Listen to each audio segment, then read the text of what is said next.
Spanning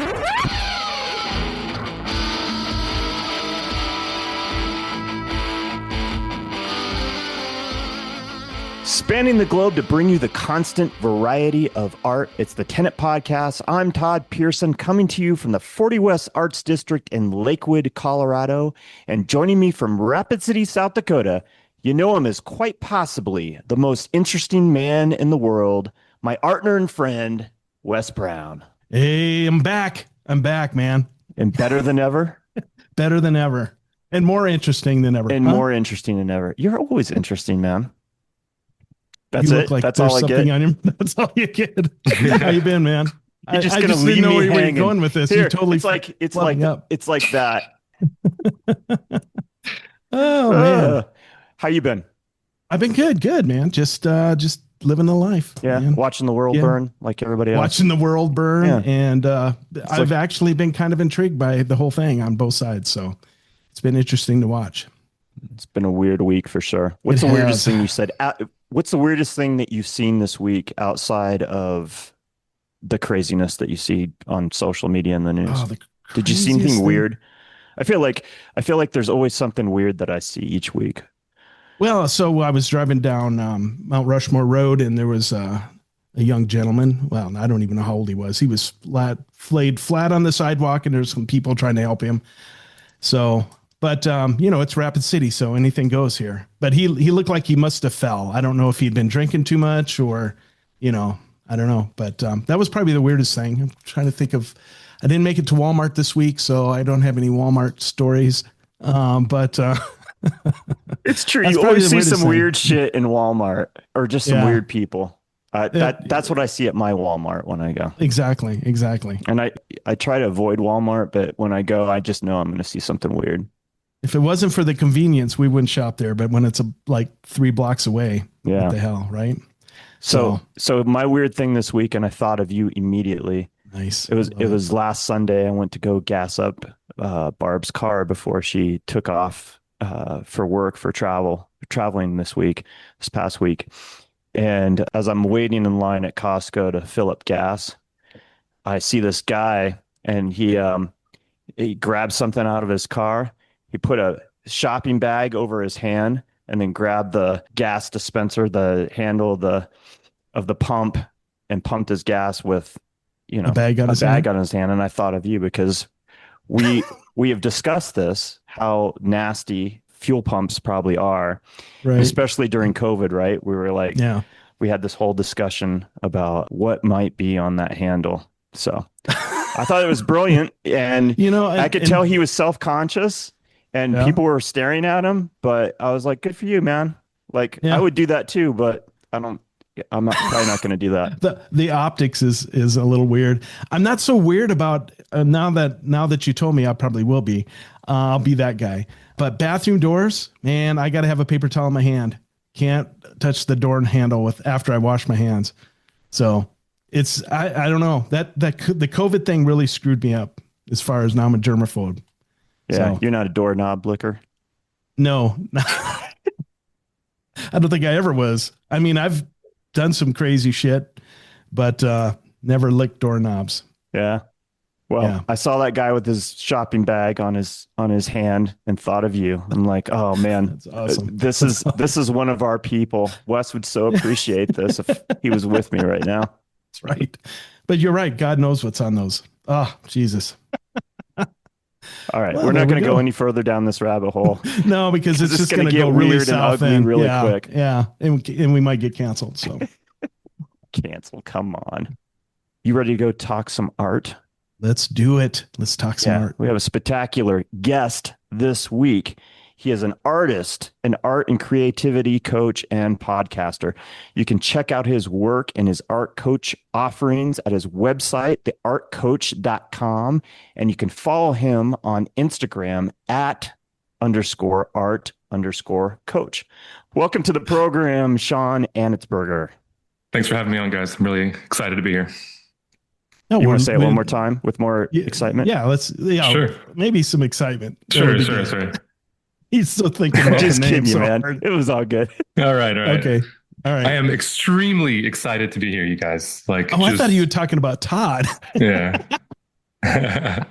Well, no, we're glad to have you, man. It's like you got some interesting stuff, and Thank you. we have talked to coaches before. So, Mhm. but so we're interested. We're always interested in that. So, but Yeah. we're excited. Yeah. And I think you have a lot of great information for artists, the clips the reels that I've watched and some of the Mhm. other stuff that you throw out there. I think it's very inspirational.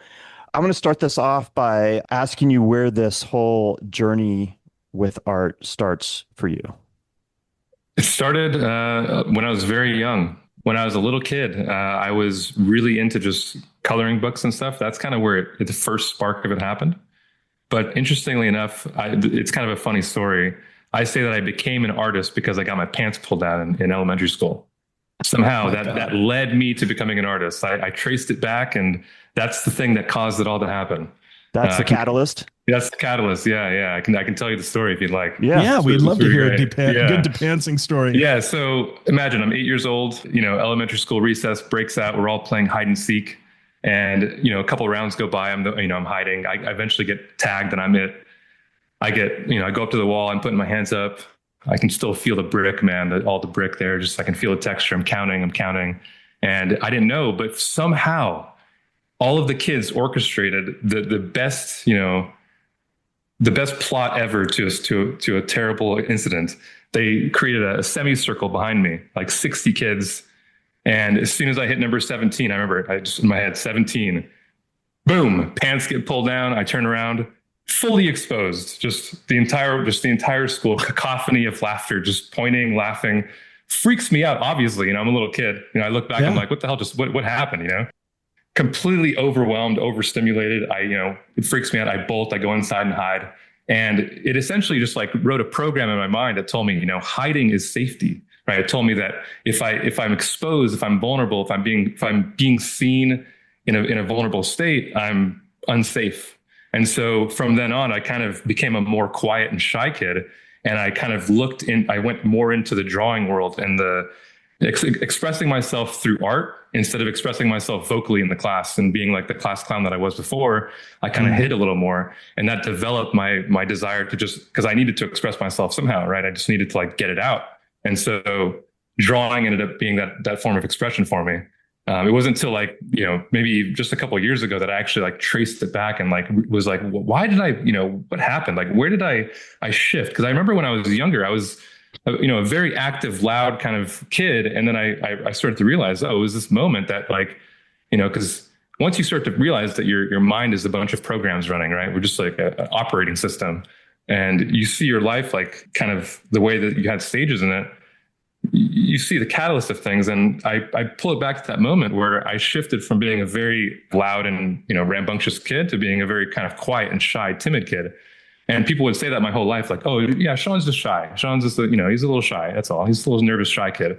But I would just, sit in the corner and draw. And I would just draw whatever I saw. I would draw the cartoons that I liked. I draw Dragon Ball Z characters because I loved that show when I was a kid. And it really just fostered my ability to draw because like the more I did it, I got better. And then I would show it to people and then they would give me praise for it. And it made me feel better because I was like, oh, I'm doing something good. Even though I'm kind of afraid to show myself, it allowed me to have that form of expression. So it's kind of funny. Like my pants got pulled down. I became an artist. That's crazy. And therapy? Like I would have had to have therapy. Yeah. No, I didn't go through therapy, but I did a lot of work on it. I did a lot of like thinking and talking with friends and, coaching of my own. Like I got people who were coaching me in a way and had me kind of uncover it. And once you kind of see it as an adult, you can kind of reframe it and realize like, in the state that I was there, I was a victim of it. And it turned me into like this, traumatized kid. But as an adult, you say, well, from a different perspective, it was actually pretty hilarious, right? If I was the kid on the outside, I'd be laughing too. I'd be pointing at the kids, just like everybody else. And so you kind of reframe it and you start to realize, well, okay, well, if this program that's been written in my mind isn't working for me anymore, how do I change it? How do I reprogram it so that I can express myself more freely? And that's kind of the work that I did. And that's how I've become the art coach now. So are you still shy? I mean, do you still have moments of that? Or now that you've been showing all your art to people and getting feedback? I was shy for a really long time. Like I remember even in college, my face would turn red in certain situations. And I'd, start sweating if I had to like do a speech, in front of class, like a little, public speaking thing. And so it lasted a pretty long time into my 20s, and then it slowly started to go away. It was probably when I like entered the bar scene, I started to drink a little bit. The alcohol really helped me. Like it really, it's a social lubricant. And so I kind of used that to get a little bit more confident, and that slowly kind of got it out of there, but it still was there. Like there was still parts of it, like you're saying. And then, I would say just maybe 3 or 4 years ago, it's actually right when the art coach thing really started is when I really started to figure out what it was and what caused all of it. And actually through the creation of social media content, through the creation of just showing up and being like, here I am, this is my art. That was a lot of the healing too, because what was my fear, right? Is being seen. So the exposure therapy was just like literally hitting post and just having my face on camera and just saying what I thought. And just hitting post over and over hundreds of times, it gave me the confidence to realize like I'm completely safe. Like the kid is not, that program isn't serving me anymore. So now, no, it really doesn't come up anymore. Like sometimes I feel like a tiny, tiny little bit of it, like way in the distance, like in the back of my mind, but like I just like kind of shrug it off and like kind of chuckle a little bit now. Just to kind of continue on with this story, did you remember that happening prior to making this connection, or was it all of a sudden you were doing all this work, talking to your friends and talking to other people? Did it come out and then you were surprised? Like, I didn't even remember that incident happening, or? Yeah. I always had the memory of it, but I never correlated the two. Like, I never thought like a moment like that could shift my personality or shift the way that I act. I never like that's not how you see the world. You don't really think like things that happen to you just change you forever. Like, you don't really put those things together. So what it was is, and this is how I work with people as well when I help them, is you kind of have to go into the feeling of the feeling of feeling, nervous or shy or embarrassed or vulnerable. And then you trace it back to the last time you felt it. And then you trace it back to the time before that and before that and before that. And you try to find the origin of the first time you felt overly stimulated, overly just, looked at. For me, that's what it was. And everybody has their own little, fear in some way. Right. And you find the original spot, you kind of relive it in a way, but you do it voluntarily, right? You allow yourself to relive it on your own terms. And that's really what the healing is. Because if you're forced into reliving it, it's a trigger, right? That's what people say. I was triggered back into that thing that made me feel traumatized again. So you got to do it on your own terms. Sure. So then the question I have that's kind of a follow-up. Obviously it probably has influenced your art all your life, but once you kind of made that connection, and did it influence your art again, or did you change it all after realizing it? It definitely did. Yeah. Did it? The beginning part of your life as an artist, you're really just trying to learn how to speak the language. You're trying to learn how to, like, what color does, what value does, what perspective does, all the tools and, rules of art and visual art. And then once you get past that, you start to think, well, what do I want to make myself? And if I look back at before I really transformed in this way, my art was a little bit more like there was a sense of like dystopian, post-apocalyptic, like doom in it a little bit in my personal work. Like it felt like the world was burning all around me in a way, and that's kind of like there was a sense of that in my own my nervous system. Like I felt a little bit off, a little bit anxious all the time, a little bit, just not fully aligned and in my own skin. And so my art was very like that. The color, like the painting actually behind me was during that time. It's, you can't see the whole thing. We can look at it maybe when you share the screen later, but it just has this toxic green color, and it just, that one right there on the bottom left. There's a post-apocalyptic kind of feel to a lot of these paintings. This is my older work right here. This whole section, and it just has like a toxic feel to it. It has an uneasy feel to it. And then my newer work, it's just so much more calm. It's so much more like at ease. There's similar elements that are happening within it. There's still like similar motifs, but the overall feeling of the images are just less anxious, right? More just okay with being, alive, let's say. Right. Yeah. Wes, when you're talking about the story, how he thought, he would have to go and have therapy or whatever, but it sounds to me like art was your therapy or has been your therapy. Is that the way you look at it? Yeah, definitely. Mainly because, like I said, you need to express yourself somehow. And if your fear is expression, right, you got to find a way to get it out, to let it out. And if you don't, what happens, right? You enter resentment, you enter depression, all these things. The hole is endless, how far down you can go. So you have to find a way to get the energy out, right? It's energy. You got to get the energy out. So I found that painting, drawing was a way to express myself without words, without going in front of a bunch of people and saying, this is what I'm thinking, this is what I'm feeling, right? I would just make a picture, right? Right. And sometimes I didn't even know what the picture meant at the time. Like it was just an image that came to mind and I made it. And then like there's things still about the painting behind me that I'm figuring out about it that I didn't really realize when I was making it. And that's kind of one of the ways that I approach my art. I just kind of like let the image come out very intuitively. And then afterwards, and while I'm making it, I decide what maybe it's about or what it could mean. So, Mark Rothko, when he was painting or when he was talking about his painting, he was like, if all you see is the colors, you're missing the point. The whole point of what I'm painting is emotion. Mm-hmm. So would that describe what you're doing too? You're painting emotion in some of your abstract work? Yeah, there's definitely that sense too, because like the fact that it was a very intuitive process in the image making, especially in my own personal work, like the one behind me. The color choices, the things that are in the image, it's like I don't predetermine what it's going to be. I just kind of go into it with like a very simple, broad idea, and then I allow, like, as the idea comes in, I say yes to it, and it just appears. And so as it appears, it's like, okay, it's myself just being expressed outward. And so in a sense, that's expression of emotion. Now with Rothko, he's as abstract as you can get, because it's just not just, but it's a blank canvas or it's a couple colors put together. And so he's really digging into allowing color to really resonate with emotion. Right. Yeah. Where are you originally from, Sean? I was born in Canada, born in Montreal. I lived there until I was about 6, and maybe like five or 6. And then I moved to California because that's where my dad is from. That's where he was working. So got a job there. We moved. And then parents got divorced, moved back to Canada by the time I was about 8. That's where the pants thing happened. Right. Damn Canadians pull my pants down. And well, actually, I'm happy about it now. Right. I'm grateful. Yeah, exactly. Right? Yeah. It's an interesting thing. You're grateful for your bad experiences. I went back to Canada, lived there for maybe another year and a half. And then my parents were like, let's try it again. So we went back to California. So there's a lot of moving. Like my childhood was very all over the place, but that probably contributed a little bit to the uneasiness of all of it. Moved back to California and then stayed there. I was in Southern California till I was like 20. And then I went to Connecticut. I went to a school called Lyme Academy College of Fine Arts. And that's where I learned how to paint. That's where I made this painting behind me. That school, I can't recommend it enough to people. If you want to learn traditional representational painting, drawing, and sculpture, that's the school to go to. Super small student body, amazing teachers that all went to New York Academy of Art.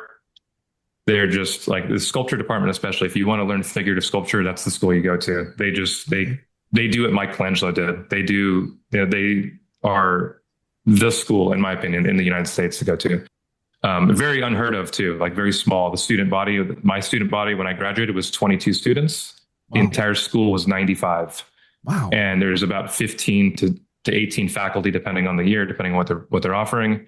So the classes I had a class once that had 2 students in it. So I had 8 hours per week with a professor, with one other student. So it was like pure mentorship. It was just, you can't ask for a better experience as an artist. And the reason I chose that school was because of the student body and because of the program. I wanted to learn how to actually draw well. Like I was decent, I did it my whole life. People were like, oh yeah, you're really good. But, I was like, they're really good. Let me go there. And then I was taking community college classes. Like I had this one class at Irvine Valley College over here near me in Orange County. And it was a figure drawing class. You had a model sitting in the middle and you had 90 students. So the entire student body of my next school all around it in a big circle. And the teacher had a stopwatch and she'd have it was like 74 seconds. She had divided it up. The length of the class divided by the students. 74 seconds. Do this, do that, do this, do this. This part's messed up. All right, beep, go to the next person, go to the next person. You talk to them for that, literally a minute for the entire course. I was like, this is not working. I'm not getting anything out of this.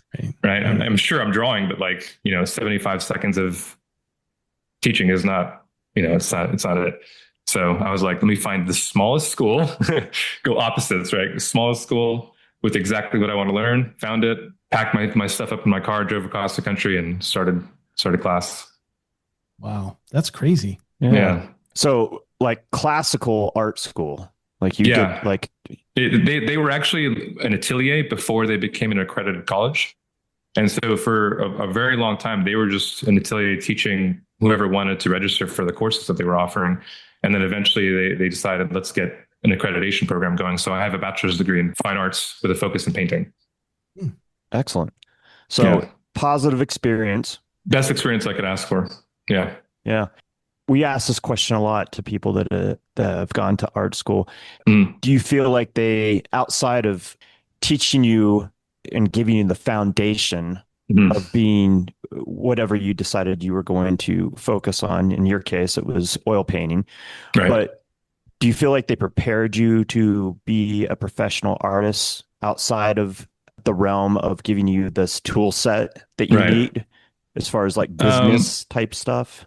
There was 2 courses that we took that were, preparing for learning how to apply to grants and learning how to, apply to galleries and how to make those connections and, how to get into grad school if you were going to do that. Like, those little kind of executive type things. So we did learn a little bit about it. I will say though, like there could be more, their focus though, of course, like I said, it was having the students learn. And then in our senior year, they gave us a little cubicle, like a 10 by 10 foot little room. And they said, make whatever you'd like for the year. At the end, explain yourself. And that was probably the most challenging part was like, okay, first, you go from just drawing the figure over and over and just representing what you see. And then trying to make your own work. Like it's just a completely different thing. Like, and yeah, you can continue just drawing what you see, but explaining why or what you're doing with that when there's already so much of that in the world. They were trying to prepare you for the contemporary art world in that sense. Because if you go to Chelsea, New York, you're not seeing bowls of fruit, right? Let's just say that, right? You're not seeing classical representational art in those galleries. And even if you are, it's still going to have something that's much deeper to it. And so understanding the deeper part of art was the last year. And it's still, like I said, I think they could definitely have pushed that more. The ability to talk about art and understand what it means and understand what the narrative behind a piece is, like that part was a little bit lacking because they were so focused on the practical and fundamental parts of art that it was hard for them to take the leap into what the meaning was, even for the teachers. Like, as a senior, you'd do critiques and still they'd be talking about this is too saturated. This color is too dark. This shape is a little off. The anatomy of the knee here, it's like, and I would actually say, I'd be one of the outspoken ones a little bit. I'd say like, okay, guys, before the critiques start, I'd say everything on this canvas is exactly the way it needs to be. I'm not changing anything, no matter what anybody says. What do you have to say about it? And it would just be silent. Like people just couldn't go into the realm of meaning. It was really challenging for them. And for me, it was too, because I didn't really know how to go there. I knew that what I was making was somehow meaningful to me, but I didn't really know how to put words to it. And so that's been the journey as well since then. It's been trying to understand that. And that's just been through the study of how narrative works and looking at stories, whether it's painting or film or anything really. So what's helped you the most doing that now? Like the most has been studying stories, like actual story, like books, movies, like I said, even the Bible, like the original stories, I would say. I'm not a very religious person, but the stories there have, like, if you go past if you have a thing with religion, you go past that stuff, you look at the meaning behind the stories, the metaphorical meanings, the psychological meanings, they're timeless and they're repeated. I mean, the story of Cain and Abel is the same story as the Lion King. It's the same story, it's like, it just gets repeated all over the place. And so you just start to understand what happens to characters when they go down certain paths and what that means for the characters. And then when you act a specific way, what happens after that? And it just kind of like, you just go from A to B, and what is the story telling you about what you should do in life? And it kind of tells you the structure a little bit more. And then that's been able to inform how you create narrative within your work. Yeah. Yeah. Cause it's allowed me to like be a little bit more tactile with, how I see my art. Like maybe if you want to pop up another painting, I can talk about it and kind of discuss maybe something that I've been doing recently, or even in the past. It can be the painting behind me even. The interesting thing I just want to add in, when I was going to college, they had a class and I didn't take it, which I really regret now, called Biblit. And it was the Bible as looked through the eyes of literature. Okay. And I really wish, because that's the whole thing. What you were talking about is like, let's talk about the narrative piece. Let's talk about the stories. So yeah. Get rid of a little bit of the dogma and just talk about what it's supposed to tell you. Yeah, exactly.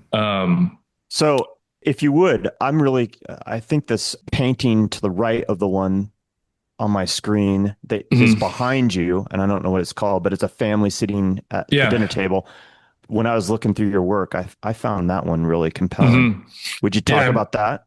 Sure. Yeah. I made that one when I was in college as well. And it's actually gone. I sold it at one point, and it's one of those ones where I kind of regret selling because I feel like I sold it for, it was younger. I sold it for too little. It's one of those things, but, Right. yeah, it's gone now. I don't know where it is ended up, but, yeah, the painting is, called My Little Angels. And so it was essentially just talking about, this is at the very beginning. This is 2013. So this is the start of social media as such. Like, this is before reels and before short form content. This is where Instagram was just photos.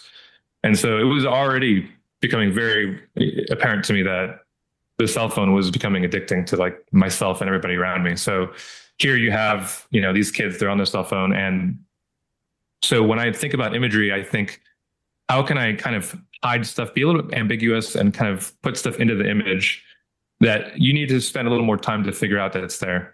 So for this one, the table is actually off kilter, and the parents are holding it up. The parents are they have their hands under the table and they're holding it, but it's leaning towards them. So they're the ones that are holding up what's their life, right? The parents are the ones that are taking care of everything, and the kids aren't paying attention. They're on their phone, and the little angels is it's the light reflecting or shining onto the face, causing these kind of wings coming off of the boy that's behind the chicken there.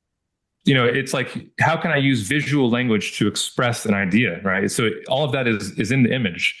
And yeah, you can, like, the very superficial response to a picture these days is because, like, mainly because there's so many pictures in the world. Like, imagery is everywhere. Yeah. When you look at a picture, it's just like, okay, I see it, and then I move on. But if you spend time with the picture and you actually start to look at what's happening within it, you start to see that there's words behind it. And that's kind of the way that I see it is there's a story happening. So like I said, they're holding the table up. It's a very, like I said before, the colors are a little bit weird, right? They're toxic kind of feeling. They're green, and like, it doesn't feel clean. It feels strange a little bit. Yeah. So the kids are on their phone. They're not paying attention. They're faceless too. Like, I made these people faceless because there's kind of this idea that within the family unit, there's a individual kind of disappearing of roles in a way that was also there at the beginning as well. Like, I was kind of seeing that. And then one thing that I snuck into this painting is on the plate of the mom is the chicken's head. And so that was kind of, it was related to my own mom because she took care of everything, but she got the least. She always sacrificed the most and for her kids, and she always got the least, and we always got the most, and she took care of as much as she could. And so, the chicken head is there because it's not even really edible, right? And she has that on her plate. So yeah, like I said, like, when I was making it, the ideas would just come up, and I would just, oh, that makes sense. Yeah. And I would put it in. And so while I was making it, like, the way that I just explained this, it wasn't like I had the explanation and I was like, I'm going to fit an image into that explanation. That's kind of what I see the modern art world is doing now. They think of an idea and they're like, I'm going to jam a painting into the idea. I'm going to jam an artwork into that idea. Instead, I'd rather just express whatever comes to mind and then afterwards figure it out and be like, what is this telling me about me? Like, why did I make this? There's a reason why it came to me and not you, right? Like, I made this picture. And so kind of when I'm painting it and then afterwards, even still, like I said, like, I'm still figuring stuff out about these artworks. Yeah. That makes total sense. I love that painting, man. It is just really compelling, and it's even better. I didn't notice the chicken head on the mother's plate, but honestly, nobody does. But you telling that story makes total sense, and yeah, it's If you want, you could scroll up a little bit and look at, and you just compare it to my newer work, and you can see the sense of calm that's changed. Like, how there's and all of this, the colors, all of this is the older work. There's just a sense of impending doom almost. And in the newer work, there's a little bit more of a sense of calm. Just, the idea of water, just textures, the way that it's painted. There's still the figures happening, the silhouetted figures, but it just feels different overall. So talk about this work. This is from a series called the Unnatural Series. What's the thought behind this whole series? Yeah. So the thought is, it kind of came to me at one point when I was studying philosophy and all sorts of other things, that we have this idea that we're different than nature. Like what we do, what we become, what we invent. Like an airplane is unnatural. Like GMO is unnatural, or drugs are unnatural because they don't happen.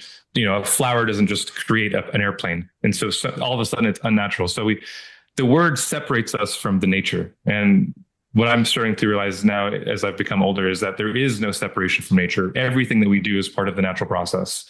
And so this is what this painting is. And so that if you look at it again, like I said, tactically looking at the symbolism of the metaphor here, the figures are very separate from the natural image. So there's the silhouetted figures, and then there's a picture of a very natural thing, right? Water, stones, really close up texture. And then even there's a white chalk outline around the figures. And I use chalk around the outline because there's the chalk, the white chalk outline of a person after they get killed at a homicide, right? They do the little white outline, maybe they don't do that anymore, but I don't know if they do, but it's a thing, right? It's like a symbol. And also it creates a separation again, like it really forms a line between us and nature. And it's like, not just like technology and things, it's like a messed up person, right? Like me being shy, that's part of nature. Like that's a natural process. And when you allow that in, that idea that how messed up I become, how great I become, it's all just part of the natural process. It's all part of it's part of nature being expressed in a different way. And when you see it that way, it really allows you to have like this surrender to the bad and the good. It just allows you to like not really have such a tight grip on the control of what we're trying to do. And be like, oh, this is just where we're supposed to be going. Like the technology is like AI. Like people are like, AI is bad. Like this is just the process. This is where it goes. This is the next step. And it could be seen as like a pacifist kind of point of view, like you're kind of stepping back and you don't have an opinion on it. But that's kind of the way that I see it. Like I don't want to have this, like, this is right, this is wrong, I stand here. If you're against me, then, if you have a different opinion from me, you're against me and you're to be damned, right? I just see it. Okay, this is where we're going. This is the path of the natural process of the earth as a planet that just produces people and produces people that produce the things that we produce. And so that's kind of all locked in there. And somehow, especially in the series, in the series more so than in the individual piece, like when you see one at a time, it doesn't really show that as much. But when you start to see all of them together, I think that it starts to portray it a little bit more. And, it even goes into the process a little bit too, because I tape the figures and then I cut them out with tape and then I paint on top. So I'm peeling the person back out of the natural painting. So the painting's there and like it's finished and I don't see the people anymore. They're like barely visible. I'm like, do I peel these things off? This painting's awesome, right? It's kind of like it's kind of scary for a minute. And I peel them off because it shows that, underneath the natural image, we're there. We're inside of it. We're part of it.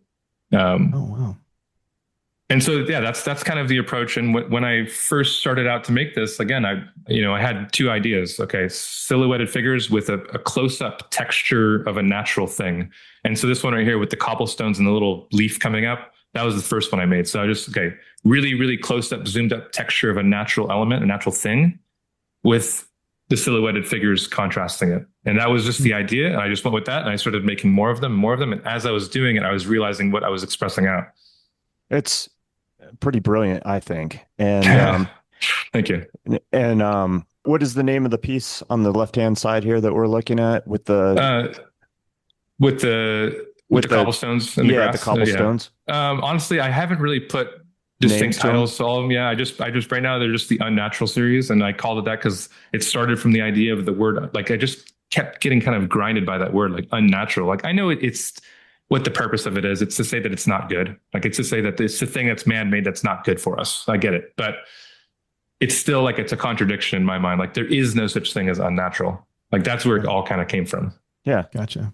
So what was the last one you did of this series? Is it up there? It's the one right there on the right with the rocks. And I love that piece. That's amazing. Yeah, that one was really, really fun and challenging as well. Like I hadn't ever really painted water in that way. And having the kind of the double opacity kind of reflection going into the rocks and seeing the rocks through the reflection. It was messed my brain up for a little bit. It was trying to figure out how to paint it, but it was really fun. So at this point, you're going to do figures, you're going to tape them on there. You paint the background.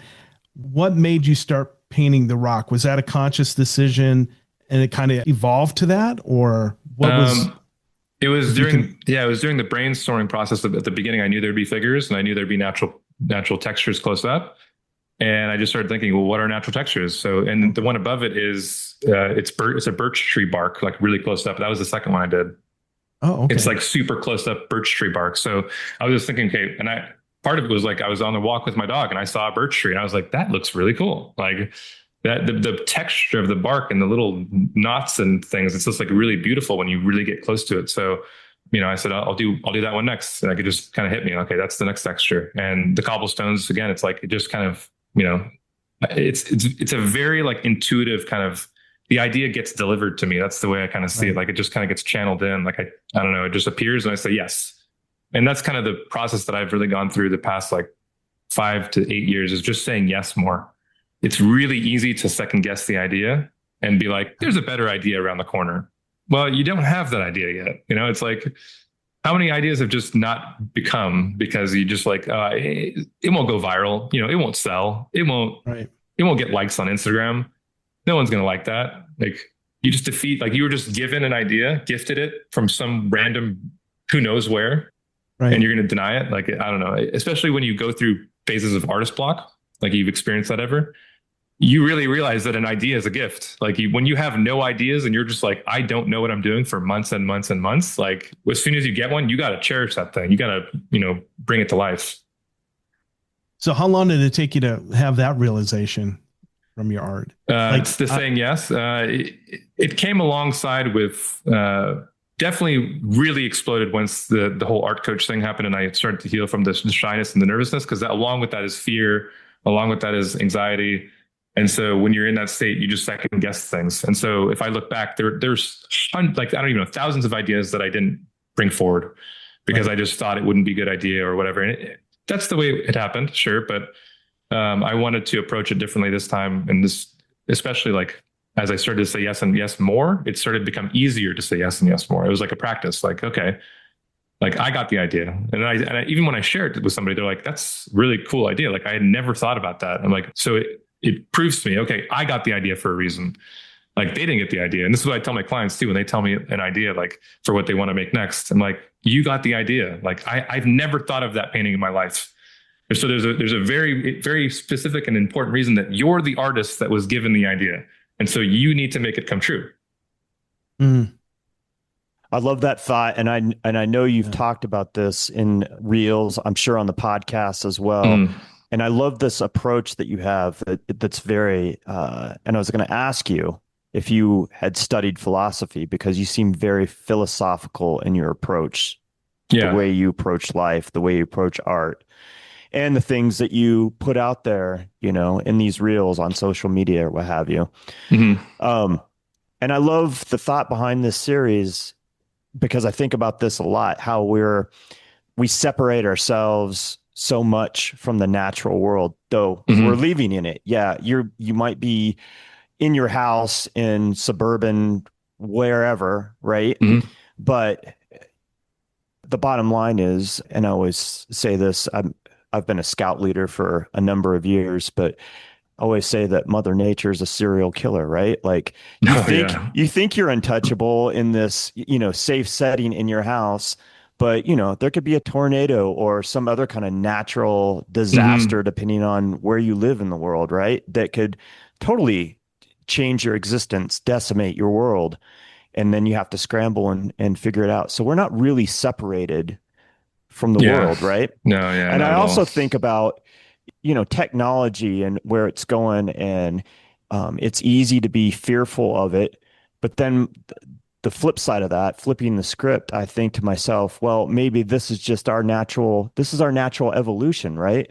So whether it's chips being implanted in our cells, which is not something that I particularly am interested in, like a chip in my brain per se, but maybe this is just the natural evolution of our species, Yeah. Maybe this is how we get through all these problems or these things that we're going to be facing in the near future, is that we'll have information on our side or information available, which we already do. I mean, I do look at us as, a bunch of monkeys walking around with supercomputers in our back pockets, right? Yeah. But yeah, that this is just a part of who we are and what we're doing and where we're going. And I've also become like very stoic about things as I've gotten older, like this is all just part of the process. And Yeah. there's only certain things that you have control of, right? And there's so much we don't have control of, and trying to let some of that stuff just go, not Right. worry about those things, the peripheral things that kind of hang you up and take you away from whatever it is that you're trying to accomplish or do. And, in our world, we're talking creativity, right? And so going back to the whole idea that these ideas are gifts, right? And if you don't follow it, then obviously it's not going to go anywhere. So you got to follow it. You got to Hmm. jump on that opportunity that's presented. And maybe it doesn't go anywhere, but at least you explored it, right? Or it could be the thread that leads you to some other really important work. Maybe this Right. isn't what Hmm. you're supposed to be doing, but it was the idea, the seed Yeah. that took you in this direction and became the work, right? Yeah. Yeah. 100% agree with you. Yeah. And this is what I say too, like a bad drawing, way better than no drawing. A bad painting, way better than no painting, right? And you can do this with anything. A bad poem, a bad song, a bad anything. It's way, way better than not doing anything at all. I mean, we live in an action-based universe. That's the world. That's what we were plopped into. You have to make choices and move forward through action. And if you sit there crippled by indecision and fear of failure or fear of not doing it right or fear of being laughed at, right, those fears are heavy, heavy emotions that stop you from acting. And I liked what you said too about the Stoic philosophy. I mean, this is it. Like if you overcome the fear of death, I think you really do overcome many other fears, like truly overcome it, like the memento mori. Like if you really, Right. really come into contact with the idea of one day you will die, one day everybody you love will die, everybody is born to one day die, and you have that integrated into your identity, being afraid of somebody laughing at you for making a bad painting is minuscule of an overcoming than realizing that one day you'll be gone. And so if you truly can integrate that into your personality, into your identity, it's like you become unstoppable in that sense. Like fear just goes away. And so you get rid of the ultimate fear. It removes all of the small sub fears that come from that. If you're afraid of dying, you will be afraid of being judged. It's just, it's a sub fear. It has to be. There's no greater fear than death itself. You can't, right? Right. Right.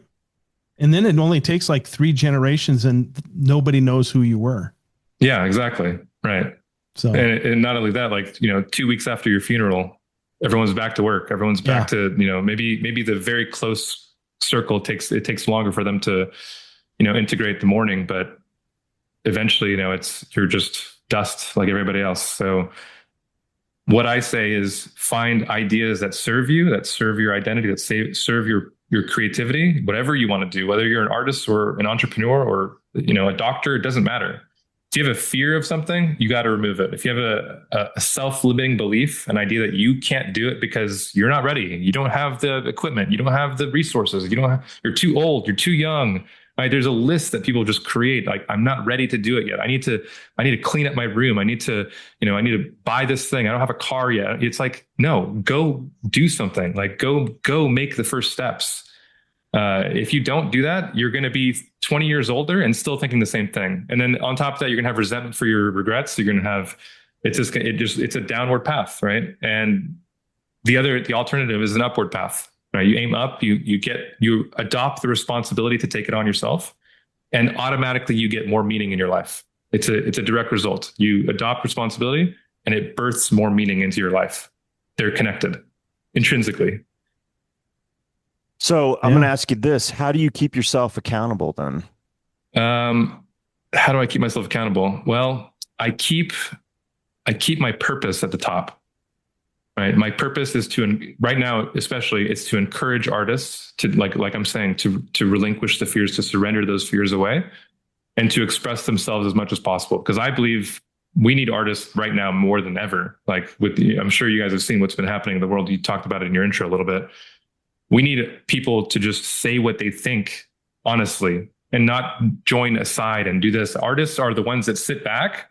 At least I think they sit back and they look at the whole scene, right? That's what we do. We observe. Like from the very beginning, we learn how to see, we represent it through our representational art. And then we figure out, well, how can I look inward? How can I look outward? And then make make some kind of a call or some kind of a something, right? I can create something that brings people together or just points at something and says, I'm seeing this. Like I said with my series of the Unnatural, I'm seeing something here. I'm putting light on it real quick. And we need people to do that. We need people to just express themselves through that. And the artist, like I said, steps back and they see the culture, they see the world, and then they filter that through their identity, their mind, and then they push it through like the pinpoint of their medium, and it expresses out their painting or their poem or their song. That's art, right? You take something and you push it through a tool, and boom, a painting appears. It's incredible. Like the idea that you can take something from your mind and then just sit there and move color around, and then something appears, or push clay around, or write symbols on a page and it means something, and somebody can read it 500 years later and it still tells them something. It's like, it puts me into a state of awe. And so I keep that, like, go back to your question, I keep that at the very front. Like I keep that at the top, right? If that's at the top, then all of my actions below are towards it. And so if I find myself falling, like if I find myself, okay, let's say, just use an example that everybody does. If I find myself scrolling a lot, right? The thing that's at the top isn't at the top anymore. It's feeding my dopamine addiction for scrolling, right? It gives you instant dopamine instead of having the dopamine from the actual reward of the true purpose. So now you have two things at the top. And so you're fragmented, you're split into two. And then you go out and drink and you become an alcoholic, or you become, you have another addiction, another vice. Now you have three things at the top. Now you're fragmented even more. Okay. Now you do that more and more and more. You have 10 things, 15 things, you fragment it out more and more. And that's what happens to people. They become so fragmented that they don't know where they're going. They don't know what their purpose is. They just have all of these things that are pulling their attention in different ways. Their social life, they're like I said, they're, the nightclubs, the sex, porn, right? All of the things that are vices in the world that are there to distract us. And if you have all of these things at the top, like you have a bunch of pyramids of importance, you're fragmented. You put one thing at the very top. And for religious people, they put God there, right? Right. And that's kind of where I started to realize this, like people put God at the top, and then they have their family and their, their community and everything else below it. And then their actions are towards that, a true religious person, maybe not somebody who's, I'm Christian, and then they go do something bad, right? A real, devout person that's actually practicing it. And so I started to realize, well, if that's God, and God is the thing that pushes you to create your reality in a specific way. Well, if I put something there, like personal expression, helping other people, right? Helping artists overcome these things, that becomes my God, right? It changes my actions. It influences my behavior. It creates my day, right? If my day is being, pushed into a direction from an idea that I have at the top, that's a God. It's omnipotent. It creates my reality. And so no matter what you do, you can say I'm an atheist, but you have a God. You have something at the top. Maybe it's alcohol. Maybe it's like I said, a vice of some sort. You put it there. And people don't realize that no matter what, you have something there. You can't live. If you didn't have something there, you'd lay in bed all day. You're a nihilist. You rot away in your own piss, right? That's what a nihilist becomes. They just become depressed, and they just rot until they die. Right? No meaning, no purpose. You just do nothing. You don't even drink water anymore. You just dehydrate till you fade into nothing.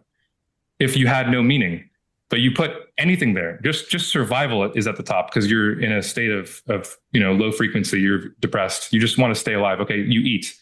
Just by the act of eating, you're saying that you have something at the top.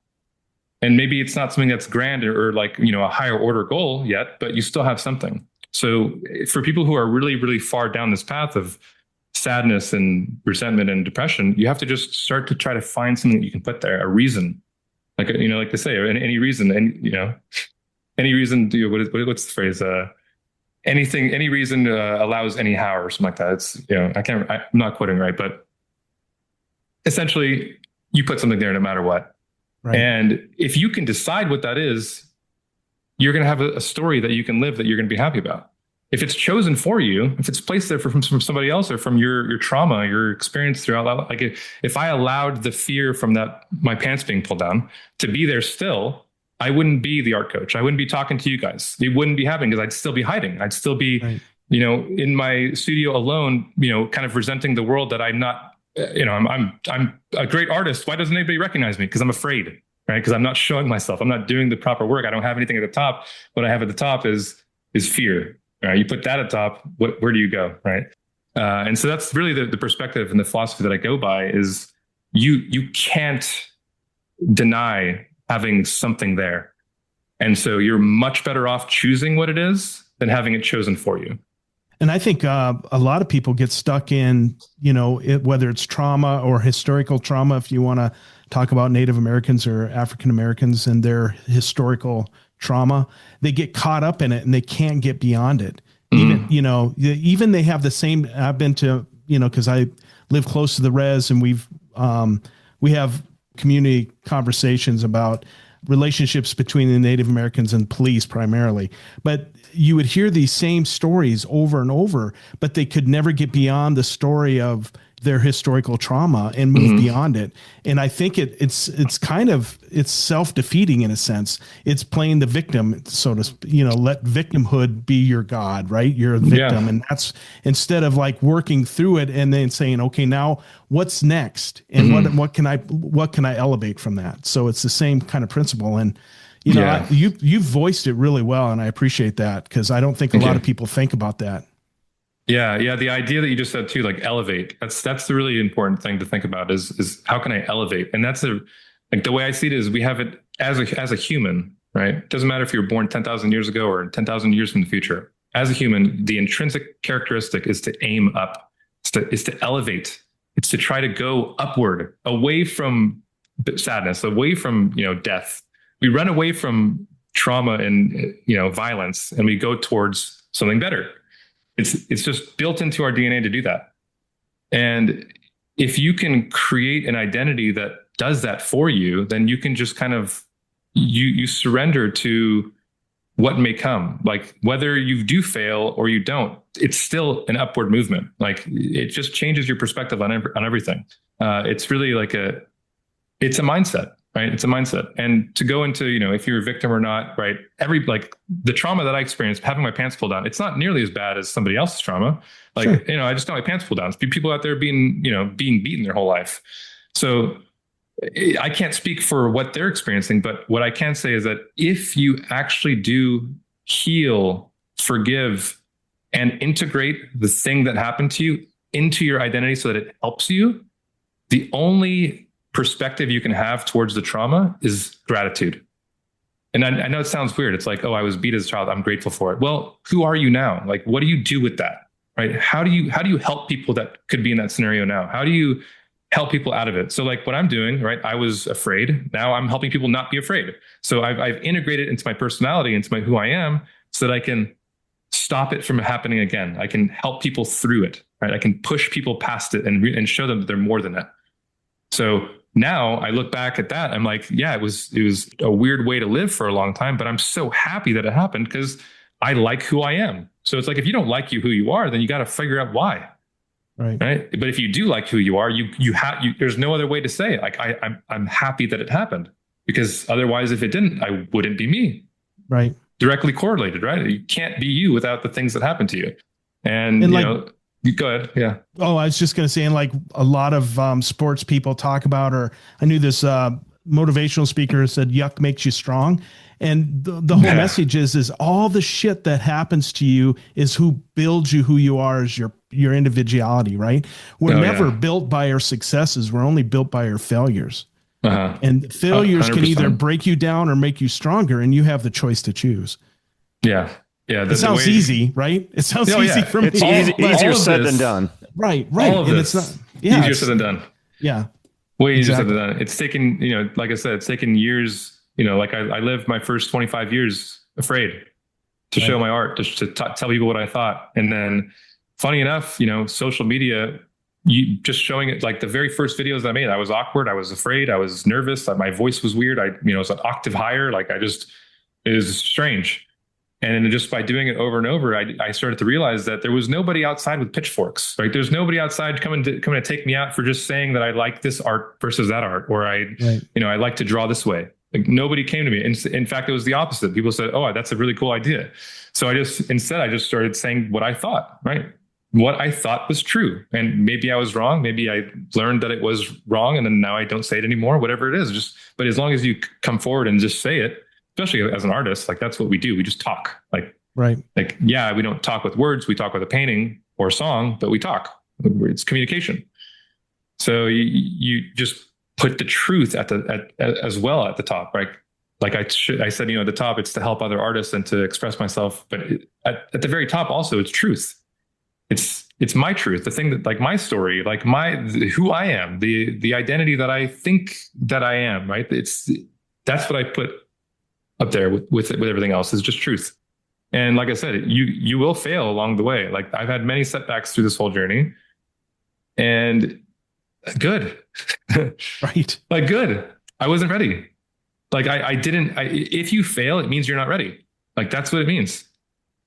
It doesn't mean that you're going to fail forever. Like, people take a failure and there's like, I'm a failure in the past, I'm a failure now, I'm a failure in the future, I'm done. And they quit. No, that's when you fail. You say, I quit. If I put my paintbrush away forever, I say I'm out for the art world, that's when I fail. That's what I believe. Like, you fail once you quit.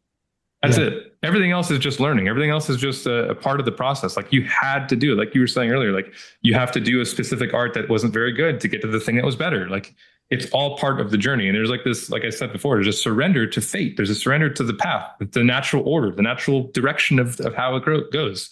And through that, it's a true, like, just like the memento mori, it's a true surrender to the idea that you will be gone, that you will just, the things that happen are the things that are supposed to happen. Yeah. And that's what's in the religious teachings too. It's like, you give all of the control up, and you say, let the world tell me where I should go. Let it guide me to where I go next. You do that, and you're not afraid anymore. You're not worried. First off, we don't even have enough information to worry. Like, I don't know what will happen tomorrow. How can I worry about tomorrow? It could be a great day. It could be a bad day. I could wake up with a headache. I could wake up feeling great. Right. Like, I'm going to worry about it. And it doesn't. Yeah. So huge shifts in mindset really do change the way you see the world. And then it changes, like, it starts to slowly change the identity part of yourself. It's kind of a visual analogy that I like to use, it's the idea of scaffolding, and scaffolding as identity. So think of what scaffolding is, right? It's a geometric structure that goes upward, right? So our identity, as like I said, we have an intrinsic desire to move up. So the scaffolding of our identity needs to be properly built so that we can go up. And if we have fear, we have trauma, we have all these things, the scaffolding is not properly built. There's pieces that are broken. There's pieces that aren't, they're just not in the right spot. And you try to climb, and what happens? You fall back down because it's just in disarray. You go back, you figure out what happened, like I did when I was a kid. I reintegrate it. I see that it wasn't, necessarily something that was that terrible, actually. Reprogram the way it was, expose myself to the thing I'm afraid of. The scaffolding starts to crystallize back into the right shape. And now I can climb it up freely. I can just keep going up and up and up. And then along the way, I might find something that doesn't work. And that part needs some more work. Okay, let me fix that up. Let me climb up more now. And not only that, it doesn't allow you to just climb up yourself. You take your family with you, take your community with you, you take the people you help with you take everybody with you. Hopefully the whole world. And imagine if everybody did this, like, right. Imagine if everybody worked on this. Like, you got to do the work. You got to really look at yourself and be like, this is the truth. Like, I was hit when I was a kid. I was this when I was a kid. Most of us from when you were a kid, like, you weren't in control. Something happened to you. You use it to allow yourself to become better. And you use that same characteristic of every person. You try to go up, right? Interestingly enough, you try to go up, which is where people say God is. People say is, it's always at the top. It's always a pyramid. Like, the narrative structure is everywhere in front of us. Like, people built pyramids because they try to go up. Like, not only are we doing it in our own self, we're doing it physically. Like, we build skyscrapers to go up. Like it's everywhere. It's just a continuing thing that we just do. It's a journey. Yeah. It's a journey. Definitely. Yeah. And it goes to that little saying, like, be the change you want. You got to be that person, and one person at a time, Yeah.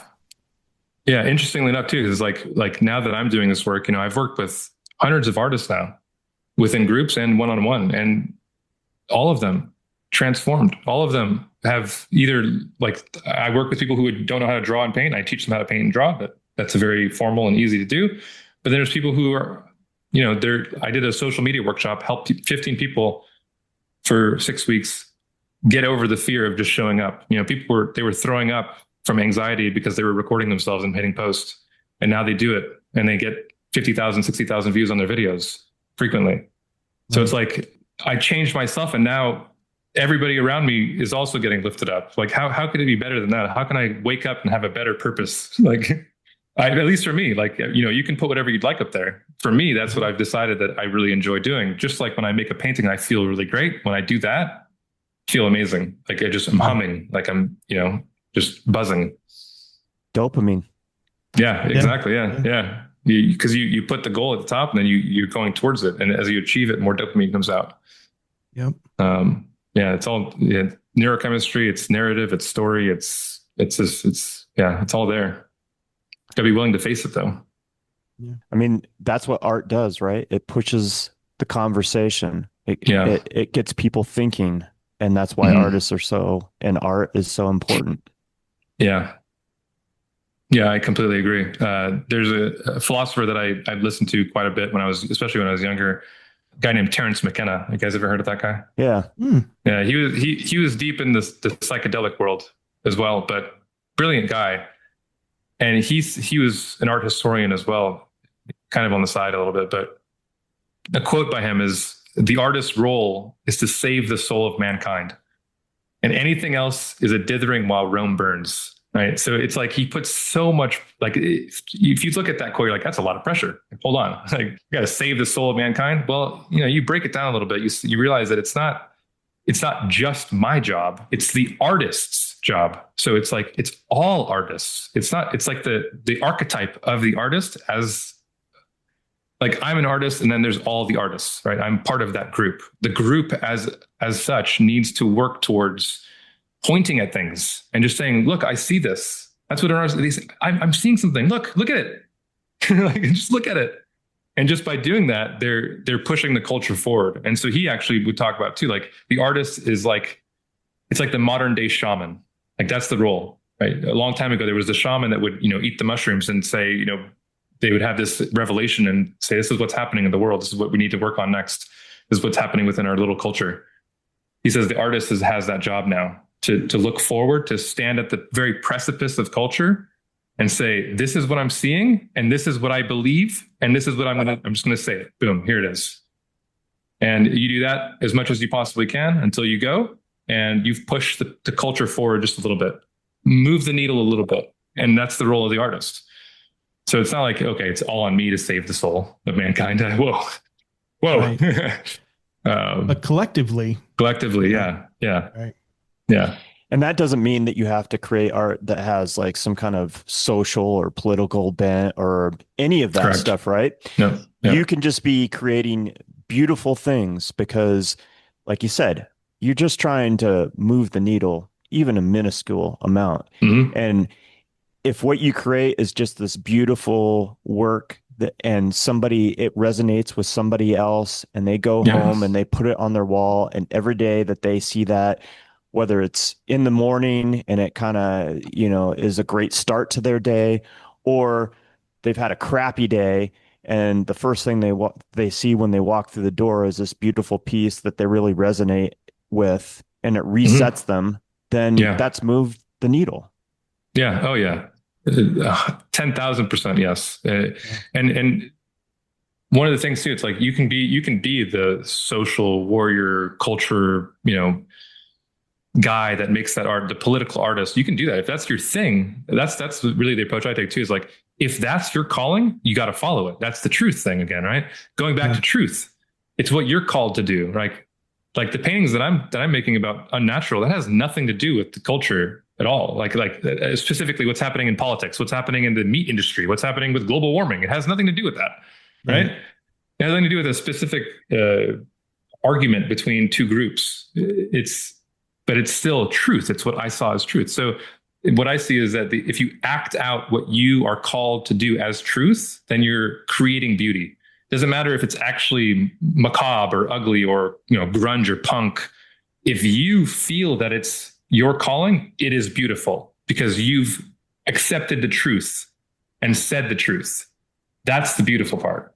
Beauty as aesthetic, like classical aesthetic or Baroque. It's like, it's all opinion. You can't say which is actually beautiful. Sure, I can have my opinion, but the individual artist needs to decide, what do I think is true? And as soon as you activate the truth and beauty are the same thing. Like if you state the truth, it's beautiful. Even if it ends up that you end up, in 50 years, they're like, oh, that guy was actually wrong. Doesn't matter. At the moment, he thought he was right. Right. At the moment, he was speaking the truth. That's again going back to the whole natural process thing. It's like we don't know what's right or wrong. Like really, like we can say, oh yeah, that obviously hurting people is wrong and stuff. But like within the social dilemma groups and all this, it's like, do we really come on? Like, do you really know that you should do it this way or that way? Like we're all just we just popped up in the world and we're trying to act like we know what the hell's going on. Right. Like nobody knows it, has a damn clue. Like people say it's God, it's this, there's religions all over the world that say that they know my God's better than your God. My God's better than your God. Yeah. It's like nobody has a damn clue. But exactly. As long as we especially the artist or any type of expressive person comes forward and says, this is what I'm seeing. My life has led me to the point where at this moment I see this.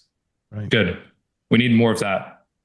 And alongside that, I think it needs to relinquish the idea that there's an ultimate rigidity to that. Like, I can't change my mind.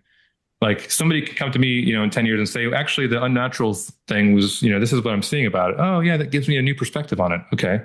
Right. Show me a new perspective. Like if we're so glued to our point of view, you're an immovable object. You can't be moved. You're just stuck. For me, I can't do that. I can't be stuck in a single position. I need to allow as much in as possible and then connect to the intuition that tells me that the conscience that tells me this is right, this is wrong.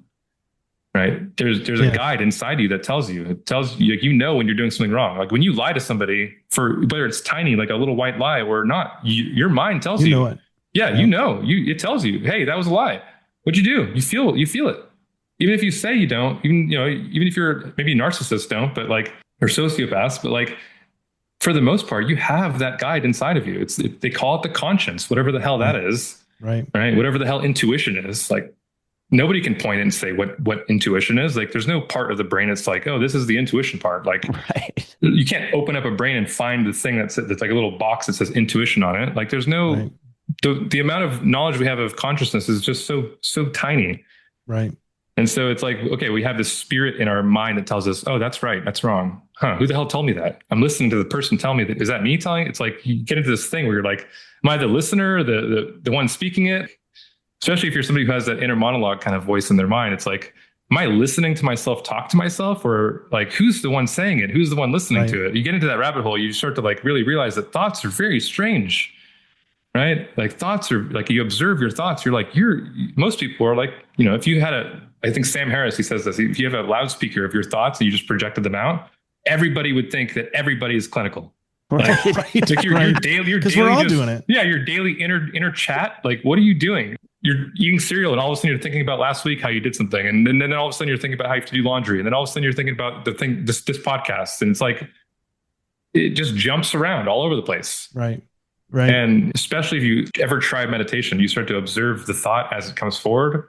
It feels weird. It's strange. Right. It's like I'm listening to my own thoughts. It doesn't, right. You're like a secondary observer to your own mind. Right. And so it's like, what the hell is the mind then? And where am I? Who am I? Where's the me? Is it behind that? Is it like, it's just a strange thing. And so like, the more you start to figure that out, it all informs everything. Like these ideas have informed the healing and the helping other people. It's like, it's all part of the philosophical world. And it's back to the rigidity. It's like, it's absurd to be so rigid in your stance. Like, we don't know. We don't, like, time will tell, right. In 100 years, we'll look back and we'll say, okay, that was the right thing to do. Right. Right. Right. I mean, especially with the point of view that you have, like you look back in history, like all perpetrators think that they were right. And what happened? The truth came forward. Yep. Nazi Germany's gone. Right. They thought that they were right. And what happened? The truth prevailed. They're no longer there. They're gone. Right. Because the truth was more powerful. Right. It's like every bad part of history, you see that it's no longer happening because the truth was more powerful. Yeah. Right. Right. Truth, good. Right. Like I do believe that right now it seems really dark, but I do believe that we'll get through this in one way, shape, or form or another, and good will overcome evil, whatever that looks like, right? But that's the way it always works out in history. If you look back, And I have this idea that we are hardwired as a species to know the difference between good and bad. Like I think most everybody has that.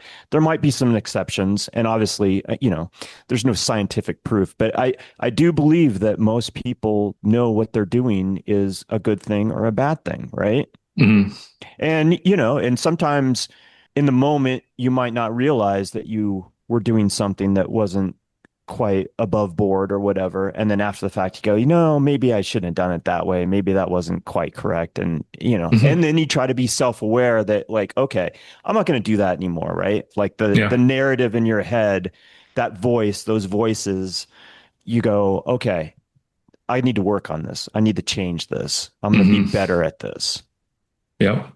And that never stops. And this is what Never. kills me. This is the kind of lie that adults perpetrate with children, right? Like we're just kids the same as little ones, right? In adult bodies. We don't Yeah. really, the only thing that differentiates us from them is that we have more life experience, but it doesn't mean that we have all the answers or, know exactly Right. what's up, right? We're constantly like experiencing and trying to figure this shit out. Yeah. Yeah. 100%. Yeah. And when you become too concrete in any of your ideas, it's when you usually don't grow anymore. You just stay the same. You turn into a statue. You're concrete. It doesn't move. Right. Yeah. Right. Change my mind. Yeah. I'm open to it. Yeah. But I'm Or also I also want you to come with some kind of facts or logic or yeah. not just something that you that you saw on the internet, Right. from some other clown, Yeah. elsewhere. Yeah. A lot of noise out there. There is a A lot lot of of, There a is. noise. lot of noise. A lot of And a lot of noise. people are pretty rigid. There's a lot of Oh concrete people man. out there. They The, just can't. I mean, I deal with them every day, and I know you do too. mhm. We all do. Yeah. So Yeah. I mean, that's just the culture right now has turned into just groups. It's just all groups. And the group is yeah, there's the wall between the groups it's more powerful than any wall you could build in reality. It's like, yeah, and and like even the groups are fragmenting into smaller groups, and it's like, it's like they're cannibalizing each other. It's just, yep, and it's all because the rigidity. Like if you look at, like, even if we go into the politic world, like you look at left and right, like the thing that makes them the same is that they're so damn sure. right, Like that's what makes them identical. It's like you really step back. You're like, okay, yeah, they have this point of view. There's a specific point of view, and there's a specific point of view. But you take away the specifics. They're like, oh, they're just so damn stalwart in their opinion. They're so damn rigid. They have no sense of ability to. No matter what, you can't change their mind. So they're just like, right, this is it. It's either this and that, and then that's when people get, like what happened recently. It just right, it doesn't work. And so this is what I think a very important thing as far as like speaking truth. It's like just remove the rigidity in your identity. Like you're not, goes back to the trauma. You're not your trauma. You're not your successes. You're not that. You're something. And again, going to the thoughts, you're not your thoughts. Like you're this thing behind all of it. You're the thing, like, you can call it the soul. You can call it all sorts of the source. You can call it, there's names for it in all different religions. There's a divinity that's behind the individual, that is behind the scaffolding of their identity, that they say, I'm Sean, I'm an artist. Ram Dass would talk about this. I'm a businessman. I'm a banker. I'm this, I'm that. It's like, are you that really? Or are you right, something else? Right. Are you something else, like behind that, below that, above that, whichever way you want to put it? You see it that way. You're like, okay, well, that means that we're all the same. That goes back to the same thing. Like we're all the same. Like we all don't know. We have no clue. We're all just fucking plopped into the world. And they're like, all right, figure it out. No user manual. Like, Yeah. you're taught right, by a bunch of imperfect teachers who also have no idea what's going on. And we're right, just, that's it. And then right, you get too rigid and all of a sudden everything starts to fall apart. right. You got to be open. Yeah. And I think that's why, like meditation, and especially like religious meditation, they've been doing this thing for centuries. It's about to find out what is bigger than yourself, right? To pull yourself out and to be the observer, Mm-hmm. like who's talking and observe that. And I think, opening the mind, so to speak, Yeah. I think that's so important. And I think if more people meditated, and if I meditated more, maybe I would grow as well in different ways. Mm-hmm. But, yeah. Yeah, it really allows you to like kind of lay it all out, you know? There's this thing that people do, like I did it for a really long time. You kind of play hide and seek with your bad thoughts. You know, Yeah. it pops up and you're like, oh wait, I don't want to think about that. You got to push that down. Push it down and then go run away, like hide it and then run away. And you know, it's like it doesn't work. When you're again, truth, you're honest with yourself, all of it's laid out. You're like, okay, yeah, you know, for me, my mom passed away 7 years ago. It was very hard. I was playing hide and seek with that for a long time. I don't want to think about that. It makes me sad. I don't want to think about that. It makes me sad. I don't want to think about that. It makes me sad. Eventually I was like, okay, I'm going to fucking think about it. And what happened? You know, I healed from it. Now I have a much better relationship with my father. Now I have a much better relationship with everybody I meet because you know, it was the most important person in my life that passed away. Right. Yeah. Now everybody that I meet, it's like, okay, like let me connect with you as much as I can. Let me, like, I don't want to repeat the same regrets that I have about, you know, oh, I'm too busy to call my mom. I'm too busy to do this. Like I'll say this now too. If you have your parents still and you're in good relations with them, call them. Like they're not going to be around forever, right? Yeah. And that me saying that is because she's passed, and so I show gratitude, even though I know she's, you know, it's very sad that she's gone. I wish she was still alive, obviously, but I can only show gratitude to the experience now because it's changed who I am in such a good way. Like it catalyzed a change in who I was and how I treated people, and now it's much better, right? Right. So I got a question about that then. So how did you eventually look at it? How did you do it? Through meditation? Did you do it through your art? How was it that you were able to take out this thing of grief and loss and really explore it? So honestly, it was about year 6. I went on a retreat with, it was a men's retreat, very ceremonial, very heavy on meditation and working through things with each other. And it was for the first time I actually explained what my regrets were out loud. And so it was through the voluntary choice to observe the thing that scared me the most. And it allowed me to let it go because that's what happens, right? It's energy. These emotions that are energy in your body. And if you keep it in your body, it stays in your body. And so then you go to a group of people like that are also all doing it. You go to, it could be your friend. It can be your mom. It doesn't matter. It could be a therapist. Just, you could go to on a hike and just scream it out into the nothingness, into the void. Just letting out the fact that it happened releases some of the energy. And you do that more and more. Some of the regrets that I had about, you know, not spending enough time with my mom when she was still here, right? That's the regret most people have. Anytime I would think about that regret, it would make me extremely sad. But then when I allowed all the sadness to come out and let other people carry that weight for me just for a little bit, hold the space with me. And now I can, like I'm doing now, I'm talking about my mom being passed, and I'm not turning into I'm not crying. I'm not getting into this sad emotional state. It's integrated. It's now part of who I am. Integration is the key to healing any of this stuff. You have to integrate it into who you are. And that's, this is the cornerstone of how I coach anybody. Like, it's interesting because it's like, I'm an art coach and a creativity coach. Well, if you're not creative, it's because there's something going on. There's something inside your identity that's not allowing you to be creative. It's not allowing you to say yes to your ideas, right? You have to figure out what that is and integrate whatever happened, whatever caused that, into who you are so that you can then express it out freely. You take that approach, man, I'm telling you, you become like, you lay out all the things, you just look at them. Just by looking at them, they fall away. Their power falls away. And it's typically because you hide from your mom passing. Like for me, you hide from it and it doesn't get better, right? If you don't look at a cut on your arm, what happens? It's infected. Your arm falls off, right? Right. Like it's physical and it's also an emotional thing too. So that's how I meet the people that I work with. That's how I meet any artist client that's going through something. That's, if they're trying to learn how to draw a portrait, it's different. I'm not going to be bringing up their childhood and stuff. We're not talking about those things. But people who are trying to enhance their creativity, find their artistic voice, find their audience, show themselves for the first time and be like, I exist. The reason you haven't done yet is because you're afraid. Like, it's just cut the shit here. You're afraid, right? Yeah. Why are you afraid?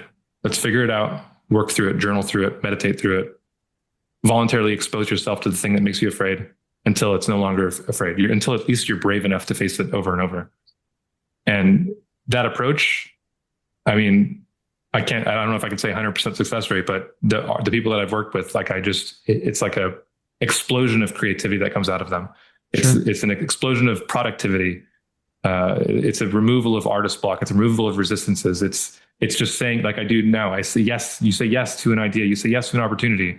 You see a call to artists. Oh, I'm not good enough for that. I can't be in a gallery. No, I can be in a gallery. You go for it. You get rejected. Okay, I'm going to go for the next one. I wasn't ready yet. I'm going to make more paintings. Right? You just keep going and going and going. And that's what I preach to people, like all day, every day to people. And the one-on-one is definitely the place where the most of the really deep work can happen. And in the groups, it happens still. But if I can really talk to somebody individually, for every week, for weeks and weeks and weeks, and we can work through what they're painting and also work on their resistances and try to get rid of them and surrender to the fears.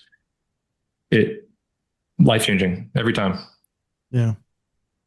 Well, thanks for sharing that about your mom, because I always believe when we talk to people, there's somebody out there that needs to hear exactly what our guest is speaking or what's being conveyed in the conversation. So I know there's somebody out there, and maybe partially myself. I lost my mom just a couple of years ago, about 3.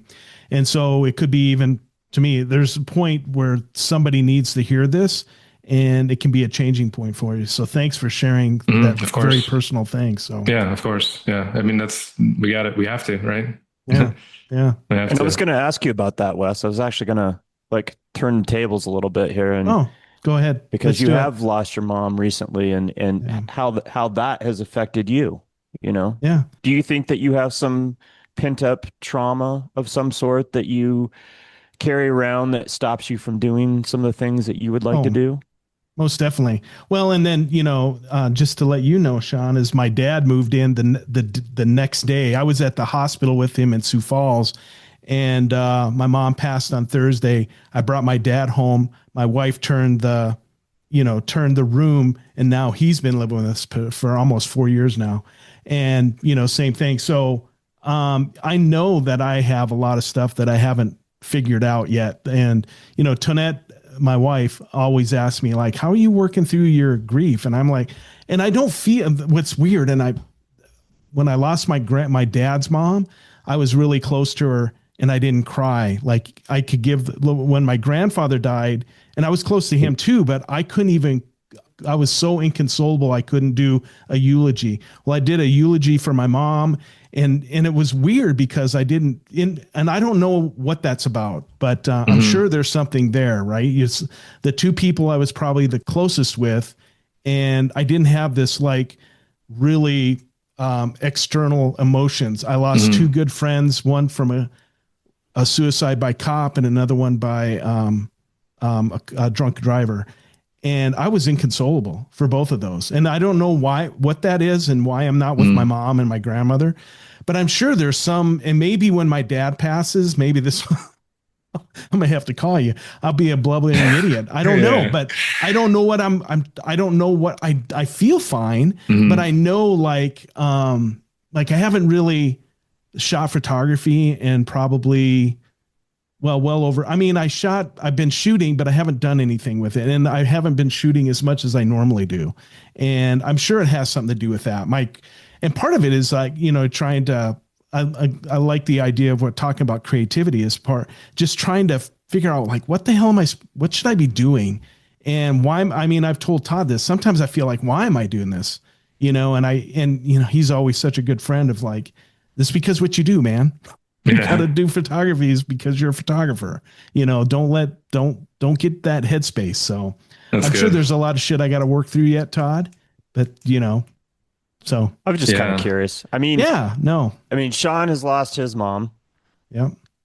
You lost your mom recently, and I'm not trying to be morbid, but my mom is elderly and 80 years old and is currently in the hospital dealing with an issue, and I see the writing on the wall, it's coming, I don't want it to.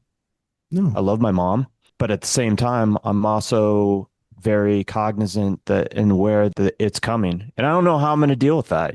I don't know if I will, like I said earlier, I'm very stoic as I get older.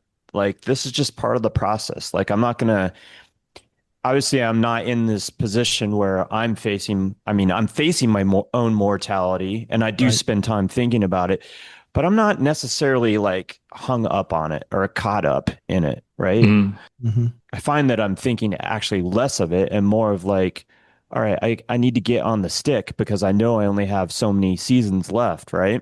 So it's, time is of the essence. And I've certainly, like most people, like most of our species, I've certainly pissed away plenty of it, but I've also done, I've had moments of extraordinary creativeness and have accomplished certain things. I could probably do a lot more though, and it's a constant narrative in my head of like, what's the best use of my time? At the same time, I can spiral into that thought too. Like, maybe I should be Mhm. doing this. No, I shouldn't do that. And it goes back to that because I'm an idea guy. I get ideas, like ideas fall out of me. Like I'm just walking down the street and an idea falls out of me. I have ideas all the time. And I don't always act on them. And some of them are actually pretty damn good, or at least I think in the moment, but I don't Yeah. act on it. And that's key. So you're saying you got to act on those ideas. Yeah. Yeah. And I would even go as far as to say is like just writing it down. Like you have ideas falling behind you. Instead of having them fall behind you, have them fall into a piece of paper. Well, I Yeah. do Right. that. And I should probably Okay. buy stock in 3M because I probably have enough ideas for 10 Good. people. All right. All right. Yeah. And As they're long all as on you, sticky notes. And then Wes and I talk about this all the time. Then it's like a puzzle, right? Like if you looked at my desk at home, and I'm not at home right now, but it's full of sticky notes, and they sit in piles. They move around in different orientations. And then one day I'm like, all right, I got to get a handle on this shit. And I start weeding through, and I'm like, it's like one word or two words. I'm like, what the hell is that? What was What did that? that mean? yeah. Yeah. Yeah. That's a really good approach, honestly, is just like, I mean, sometimes I just write a keyword, like one word, and it's like, it's all I have time to. I just open my phone notes, put the word in, I have this thing. It's like, I have like an ideas note. It's like goes down forever. And that sometimes is enough just to just keep it. Cause if you don't do that, it will definitely be gone. Like for some reason I get ideas like right before I go to bed most of the time, Yeah. laying in bed, trying to fall asleep. And then I'm like, oh my God, brilliant idea for a painting, and I'm like, okay, I'll remember tomorrow. I got this. Fall asleep, wake up, gone. Just, Right. completely have no idea what it was. I'm just like, it felt smart, felt good.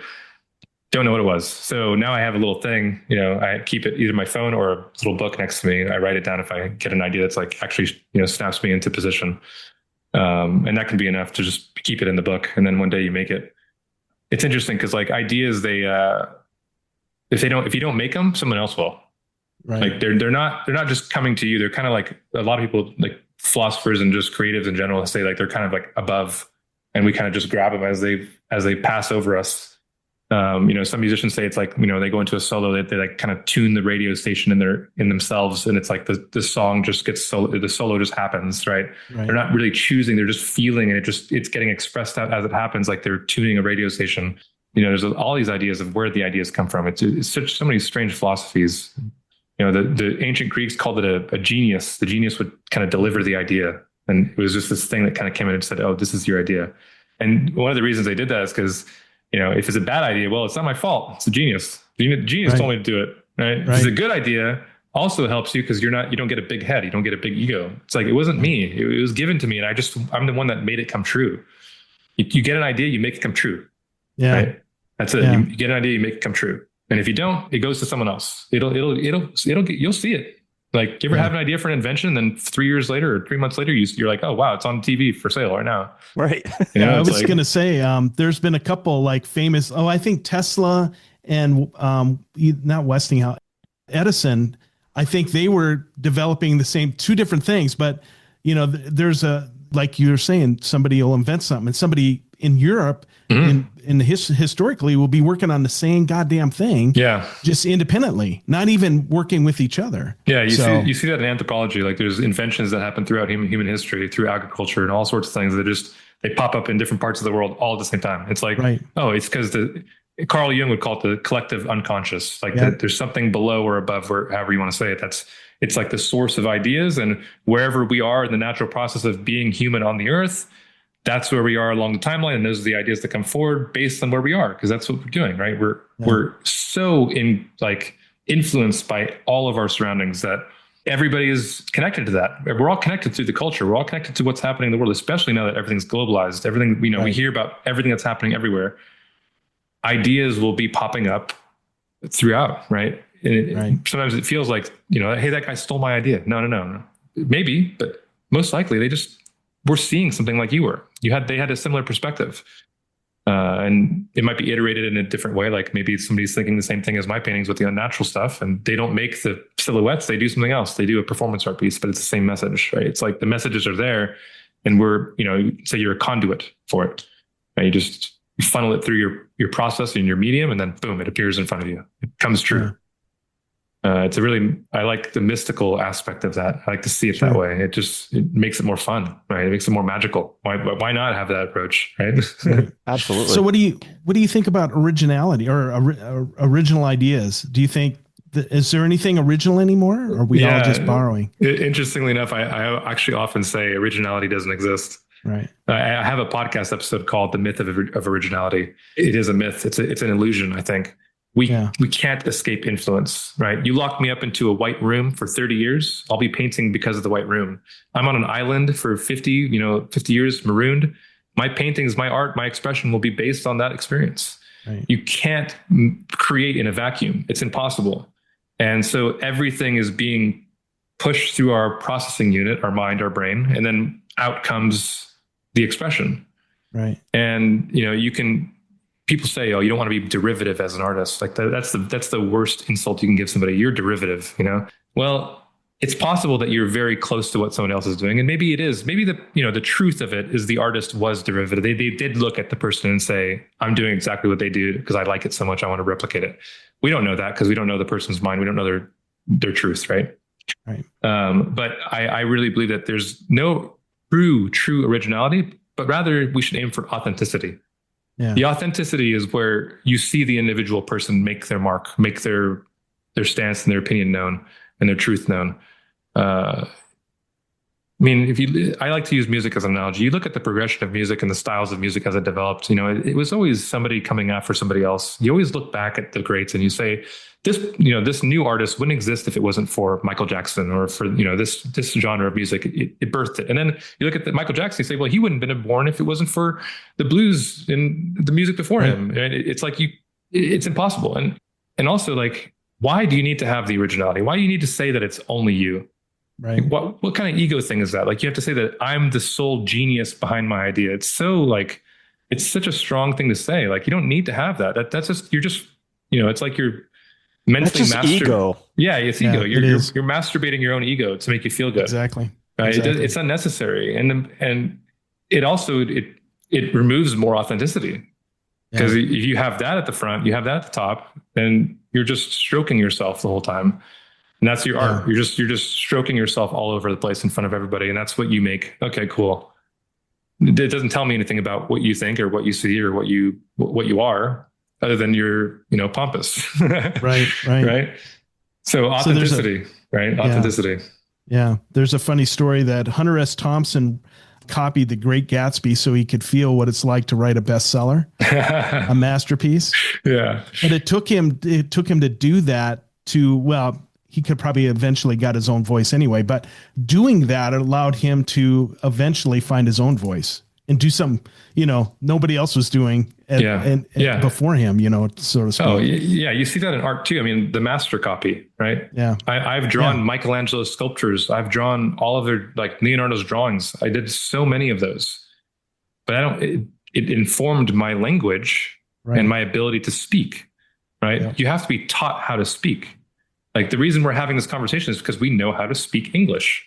Right. Well, you got to learn how to use the language visually, whether it's the composition, all the stuff, value, everything, right? You learn how to speak it. Then what do I say with it? Well, what are we saying right now? We're talking about all sorts of really complex and interesting philosophical ideas, right? We decided to talk about this, right? Because we learned how to speak first.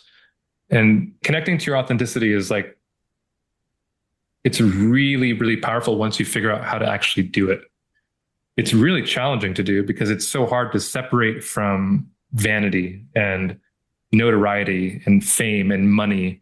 Like if you try to make a painting that will sell for a lot of money, you're not making yourself in the painting. You're making the desire for money, right? You're making the goal is shifted. You're not authentic. You're tinted by the desire for the notoriety, right? When I was trying to grow my social media as an artist at the beginning, before I became, the art coach, hundreds of thousands of people following me, I was trying to make what I thought people would want me to show up as.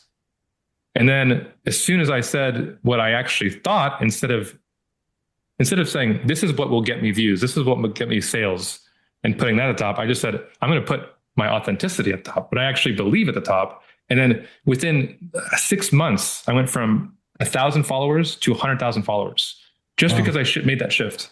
You shift into authenticity and truth, and everything else becomes as a byproduct. I tell this to everybody that I work with.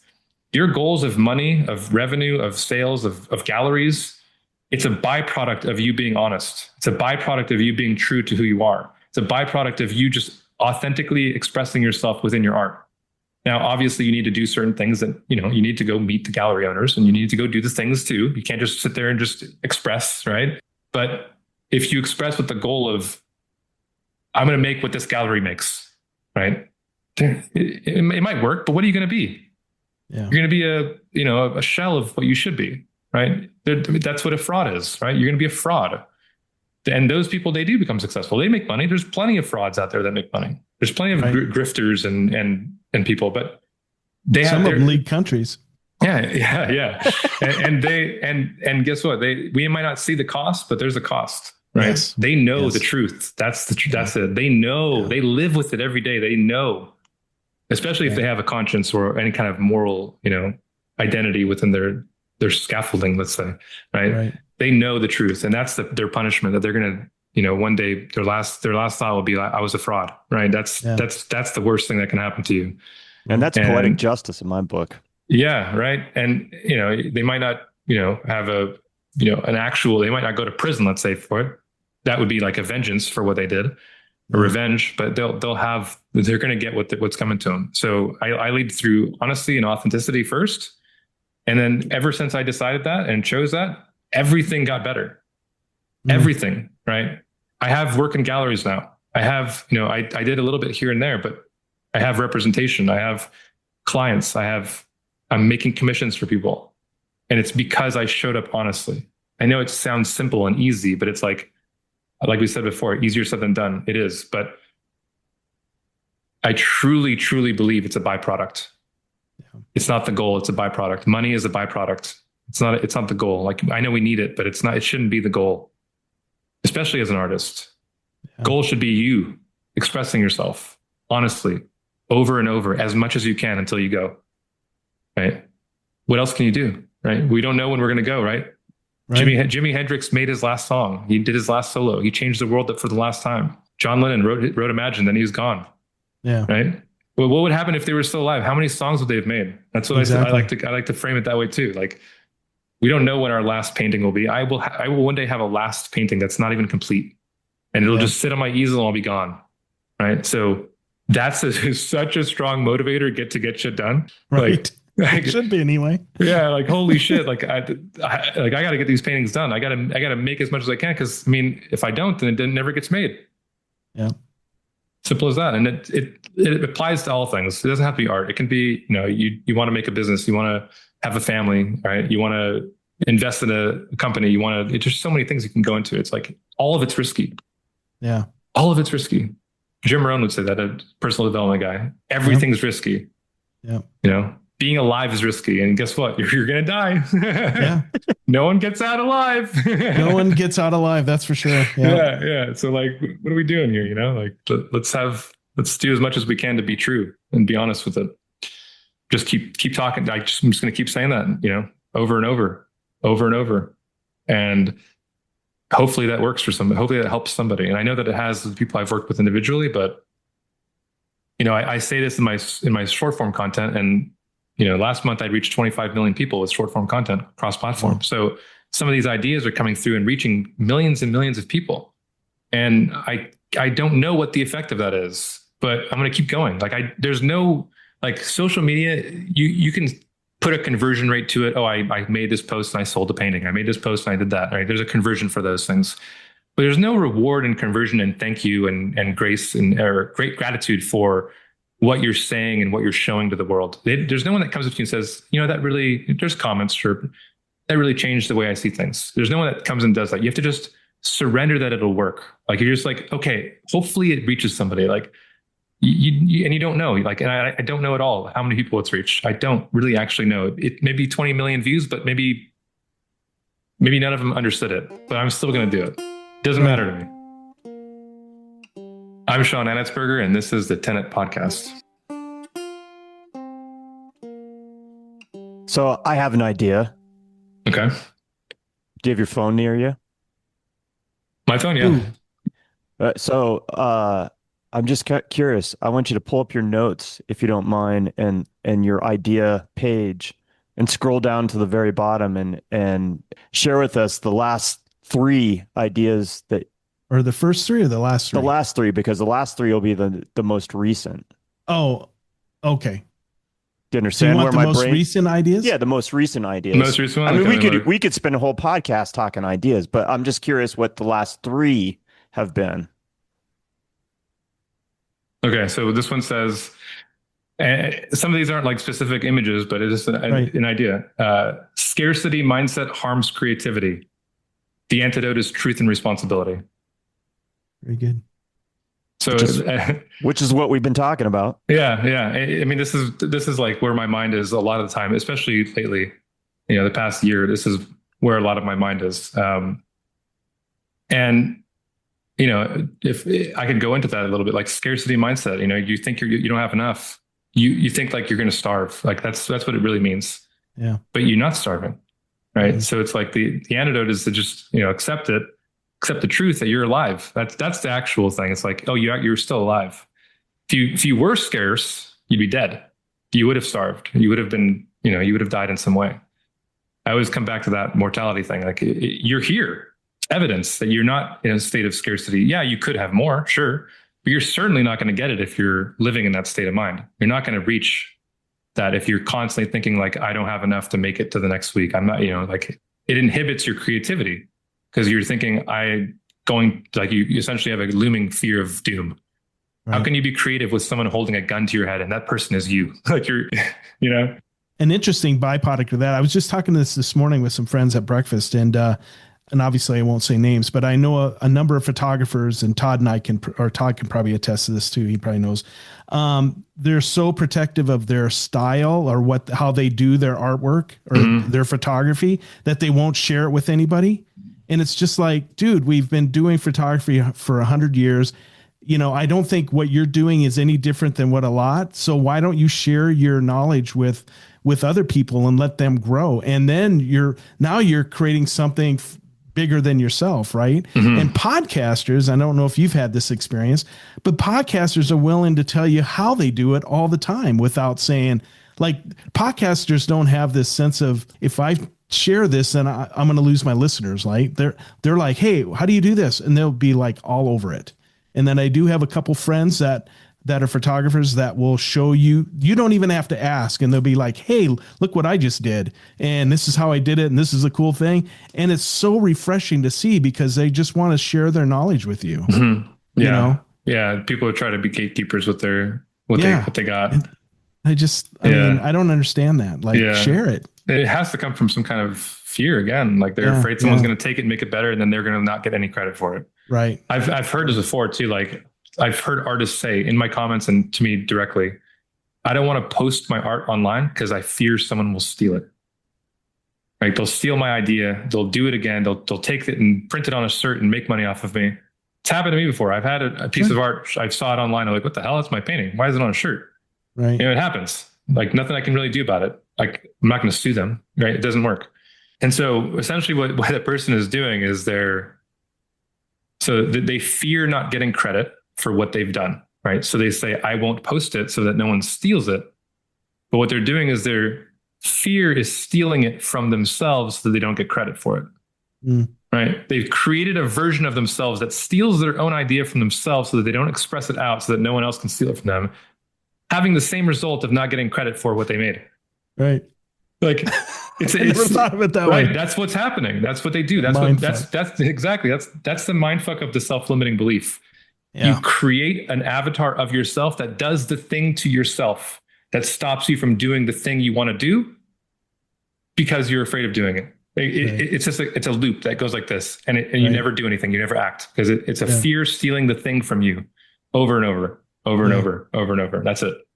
That's crazy. Yeah, it's the strangest thing. That's what my response to them was. I made a video. I was like, "So you're afraid of someone?" Like, I played it out for them, and they're like, "Oh my god, I never thought of it that way." I hadn't either. So yeah. It's similar. It's similar to like the fear of judgment. Like the fear of judgment. What you're doing is you're creating. Like I say that people who are afraid of judgment are actually judgmental themselves. So what you're doing is you create a person in your mind that judges you. So what you're doing is you're creating a person and you're judging them as judgmental of you. So you're the judgmental one by creating a fake person that doesn't even exist, first off. It could be, in your mind, it could be your dad or your sister, or your friends that bullied you, whatever it was. But you're essentially doing it to yourself. That's what it is. That's what it always is. It's just you acting out the fear towards yourself to stop you from doing the thing that you were afraid of having it done to you so you can do it. It blows my mind. It's such a weird, it's the Ouroboros, the snake eating its tail, right? Yeah. It's that image of the snake eating itself over and over. That's that fear. Yeah. Yeah. So what's another idea that we haven't explored yet? That was a good one. Thanks for sharing that one. Yeah. The next one that's right after that, if I'm just going in order, is it's more of a technical thing. It says, and it's strange because all it says is modeling paste, sanding, glazes, metal imprint, halfway dry paste. That's all it says. That's awesome. That's all it says. Now, if I think about it, it reminds me of what I was thinking about. What I was thinking about is how can I explain how to use texture? Like I was thinking about how can I teach people how to use texture in their art and employ it as a language. So acrylic modeling paste is a really easy way to just make texture. And then you can paint on top of it and then sand. And what it does is it creates like you sand away the top layer. And so the paint seeps into the texture. And so you have this kind of like a wetness that happens inside the grooves of the texture. And so it creates kind of this interesting effect. And then you do glazing over that, which is really transparent paint layers. And then you can glaze and then sand and then glaze and then sand. And it kind of creates this really weird, shiny buff texture effect. That's like really strange looking, really worn and kind of like distressed. And then I thought metal imprint, halfway dry paste. So that means that the paste that you put on isn't fully dry. It's like halfway dry.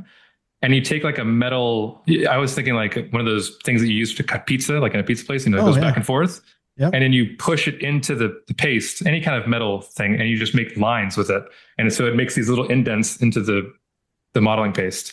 So just an idea out of nowhere, I was like, how can I explain how to use as much texture as possible with paint mediums to teach people how to do it?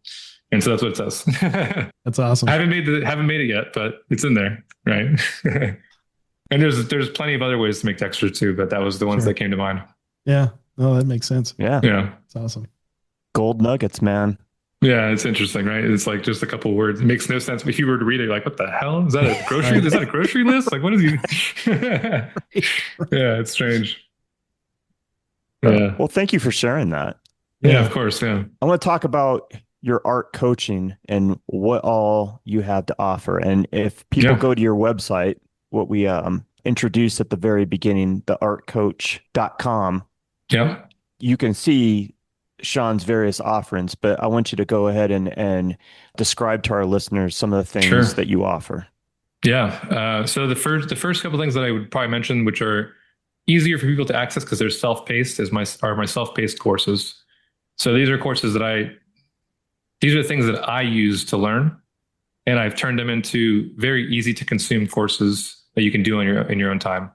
So they're mostly all video with some JPEGs and stuff attached to them, and you just follow along. And they're very like draw along, like kind of not Bob Ross, but similar. Like it's like step 1, step 2, do this like this. First one I made was this thing called the drawing drills. I call it that because it's like the gym for drawing. Right. Instead of drawing a face and drawing a landscape, you look at the individual thing that makes up any image. It's a mark. And just like a guitarist has to play their scales and practice just going over and over, an artist can practice individual mark making movements to practice their hand so that they can make the movements on the fly whenever they want. And I've done this my entire artistic career. I have books and books and books of just calligraphic flourishes, literally just pages of hatch marks, like my cross hatching skills. Like, it's one of the things I'm very proud of. I love cross hatching. I love drawing in ink.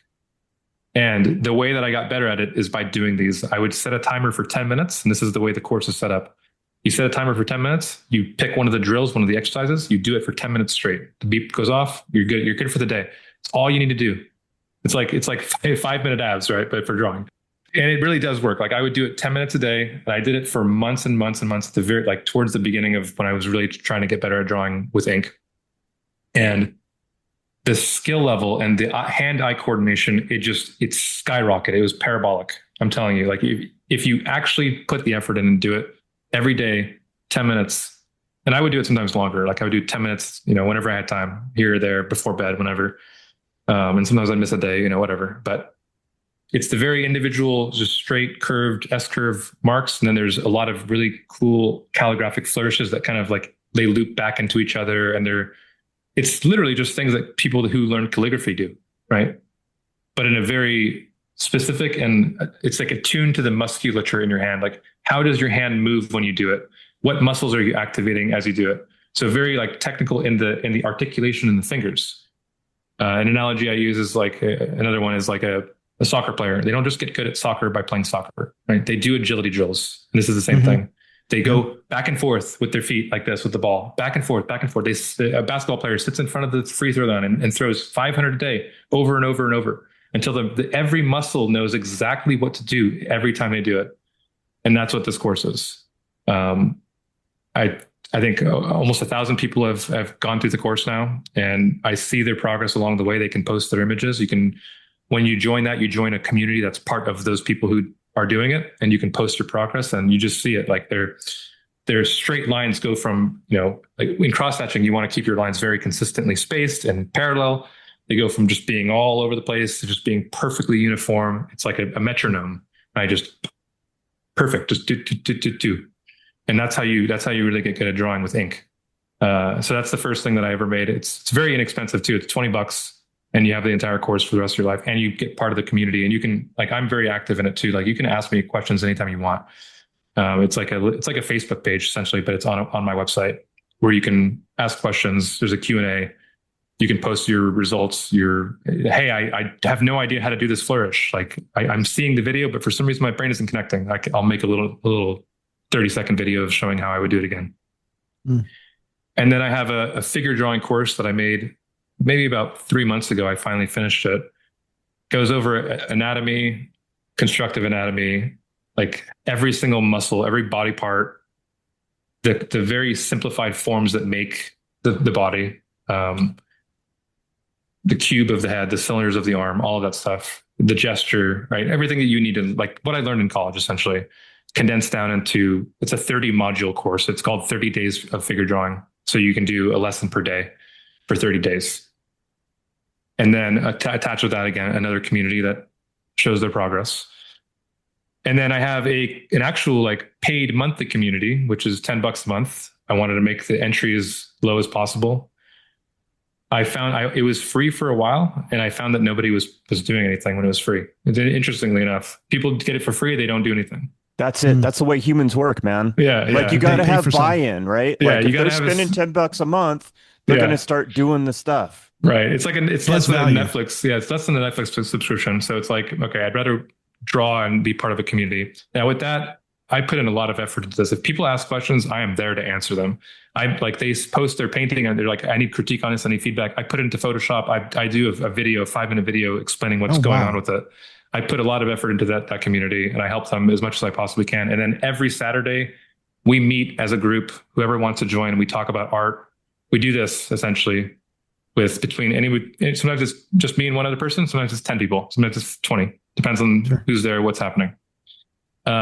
We talk about art. We talk about current events. We talk about things that happen in our life. We talk about the coaching that we've been doing right here, like just the way I approach things. every Saturday, 10 a.m. Pacific, we meet on the dot, and we talk between an hour to yesterday. We talked for 4 hours. We just kept going. It was a lot of us. We just kept going, kept sharing ideas. It was great. It was not only great for them, but it was great for me too, because it's all reciprocal. Right. And then every once in a while, I'll do a workshop. I just got done with a social media workshop. The next one's probably going to be more of like a creativity, finding your own voice kind of workshop, connecting to your intuition, because I really find creative intuition is important when you're making your own artwork. Like it's one thing to just, be learning and learning the language, but when you say, what am I going to say with my art? You really got to connect to your intuitive voice. Haven't really figured out exactly what the workshop how it'll be framed yet, but it's coming soon. And then I do one-on-one coaching with people. If you go to the website, there's a coaching tab. You can apply to join. I do the application process just because there's people who the questions are important. If you don't answer, that you're actually into it and you want to do it, it's a very simple questionnaire. How much do you want this? Essentially, are the questions, and people actually answer like, yeah. Okay, well, I'm not gonna contact you. Sorry. Like, I get applications every day. It's like there's people who make the cut because I think that they want to do it. They want to learn. They want to go deep. They want to actually figure out what's going on and learn. And I meet them where they are. I have somebody who's been an abstract painter for 20 years. She wants to learn how to actually draw now. Teaching her how to draw. I've been teaching her boxes and she wants to do portraits. I've been teaching her the structure of the head, the eye, how it works, right? Very formal elements. Another guy that I'm working with, he's literally never drawn before in his life. He's like, I think I want to draw. So he contacted me and was like, start me out with the very basics. Again, doing the very basics. I have another client who's been painting for 20 years. She's been a commission artist. All she's done is painted for other people. Now she wants to learn how can I paint for myself. So nice. Bringing her through that process, which is similar to what the workshop, it's kind of what inspired the workshop, because it's like I'm really seeing the growth happen through what I'm teaching her. And I want to bring that to a group now, because it's one thing to do it one-on-one, but if I can include as many people as I can into it, there's more help there. So yeah, just meet them where they are. And sometimes it turns into what happened when you were a kid. Sometimes it just turns into how can I make the thing next? A lot of it's accountability. Like, hey, I just need somebody to be like, work, like to report back to, right? That's kind of the world. Like if you're an artist and you just sit in your studio all day, so easy to just do nothing, right? So easy to fall into that trap of not being productive. But if you have somebody that's like, this is the roadmap, you're going to make 12 paintings this year, right? And I'm going to follow you along the way the whole time. I'm going to show you what's wrong with your paintings, how to make them better. We're going to talk about composition. We're going to talk about all the elements in your painting. What does it mean? Why are you making it? We're going to talk about all that stuff. And by the end of the year, you're going to have your paintings done. So the structure of the program is usually a 90-day program. I started out with 90 days. Some people I work with just month to month. They work with me for a month. They say, okay, I'm good for now. I'm going to go work. I'll come back in a couple of months. Sometimes it's a financial thing for them. They just don't want to continuously pay every month. I have some people I've been working with for 3 years, nonstop every month. And I can't even recognize the person that they were before. They can't either. Their art is transformed. And I don't push them to make art like I make. Like, I don't want to make clones of myself. That happened when I was in college. Like you have your teachers and all of a sudden you're painting like them. Yeah. That happened a lot for me too. Like I was painting like all my teachers. I was drawing like all my teachers. And you go into your senior year, like how the hell do I find my own style? How do I do my own thing? So at the core of this, I don't want to impose ideas. I don't want to tell you what to make. I just want to make what you're making way better. Like I want to figure out how to optimize it to the max and optimize your creativity and the amount of productivity that you have. Like I want to just absolutely optimize that as much as we possibly can. And that's what the one-on-one coaching is. I really, really enjoy that part. Just being able to connect with all these different types of artists on different parts of the pathway, like the different parts of the journey. Every single, like I have calls every day, like I just get to meet them where they are and just share a little bit of what I know and what I've learned. I've been doing this, been an artist my whole life. And I graduated college in 2014 and I've been a professional artist making money for my art since then. For me too, like I had the same thing. I was a commissioned artist when I got out of college. I have made hundreds of pet portraits, hundreds of portraits of kids. Pays the bills, right? But again, when I was doing that, my voice was disappearing. So it's like I felt it in myself. How did I get away from that? How did I start making my own work? I look at what I did and I synthesize that into a lesson plan and a roadmap, and then I project it forward and it kind of provoke it out of the person that I'm working with. Right? Provocation is the thing. I don't want to have them become a carbon copy of what I say. I want to provoke them, shake them until they make the thing happen. That's what coaching is, I think. You provoke them until they want to do it. You show them that it's worth doing. Right? That's got to be hard though, don't you? It is. It's easier just to like, okay, paint like me, right? I mean, that's why that's what happens, right? Right. And along the way, like for the people who I'm teaching the formal elements for, how to paint, how to draw, that some of that stuff comes through. Like some of them, I see a little bit of my color schemes, a little bit. I see a little bit of what I'm doing in there, but it's just the language. Like, how to draw a figure doesn't change. It doesn't, an arm is an arm. A head is a head. A portrait is a portrait. Once you figure out how to do the thing really beautifully and correctly, then you can go into caricature and skewing and distorting and, expressing it out in a way that not only shows a portrait, but shows something else as well. Mm-hmm. Shows the human aspect of the person. It shows just, you see a beautiful portrait. You just see it. You see there's a story behind the eyes versus just something that's just copying a photo, right? Just another duplicated photorealistic drawing of, Mike Tyson in his prime. It's like, okay, you see those on Instagram a lot. It's like, okay, how can I go past that, right? It is challenging, but I put a good amount of effort in. I prepare before my calls. I always make sure that what we're doing is going to be challenging enough that they can handle it, and not too easy that they get nothing out of it. Right. Find that little line. And sometimes it happens where it's just a little bit too much and they're like, I'm freaking out, Sean. What do I do? And in the program, we meet once a week. But I'm all like, just like the community there. Once you work with me one-on-one, you're also part of the same paid community. So a lot of my one-on-ones also come to the Saturday call too, which is cool. And so they get to kind of communicate with each other. So it's like, I work with them one-on-one, but they also all work with each other. So there's like a connection between all of it. It's not they're just like a little island in me. It's like we're all kind of together in that sense. Yeah, it's extremely rewarding to be able to help people through that stuff. For me, right? That's the great thing. It's like it's for me. That's what it's good for. Somebody else might not want to be a teacher. Good, just make stuff. I've always had that, like the feeling of completing a painting feels really good and making a beautiful piece of work. Very similarly, the feeling of helping somebody in that sense, same feeling. Feels really, really good for me. And I've had people comment too before, like, trolls, they say, oh, people who don't do teach. It's like, well, people who don't do and don't teach, they comment on Instagram. That would be me. Yeah. It's like, it's what you want to do, right? I look back, I was always partially a teacher. When I was a student, I was helping people too. When I was a senior, I was helping other underclassmen. There wasn't a program where I was given like a big brother, little brother thing in the school. I was just, hey, I'm seeing something in your painting here that, maybe the eye needs to be a little higher, little critical stuff like that. And so it was because I was just drawn to doing it. So it just made sense. And that's where I am now. Again, intuition, guiding light, conscience, truth, right? Just saying yes to it. It's just the path that it goes to. Yeah. I could have easily been like, wait a minute, I can't be a teacher. I need to do, but it's like, okay, well, now you cut yourself short. Right. So I'll just end with the, if you have the goal to do that, to teach, to do anything that you're called to do, please, like if you're listening to this, don't let that voice of doubt come in. Like go from idea to action. If you have a gap between idea and action, the doubt comes in. Yep. If you have a void there, if you have a space between idea and action, the longer that space is, the more doubt comes in. It fills that void. It fills the gap.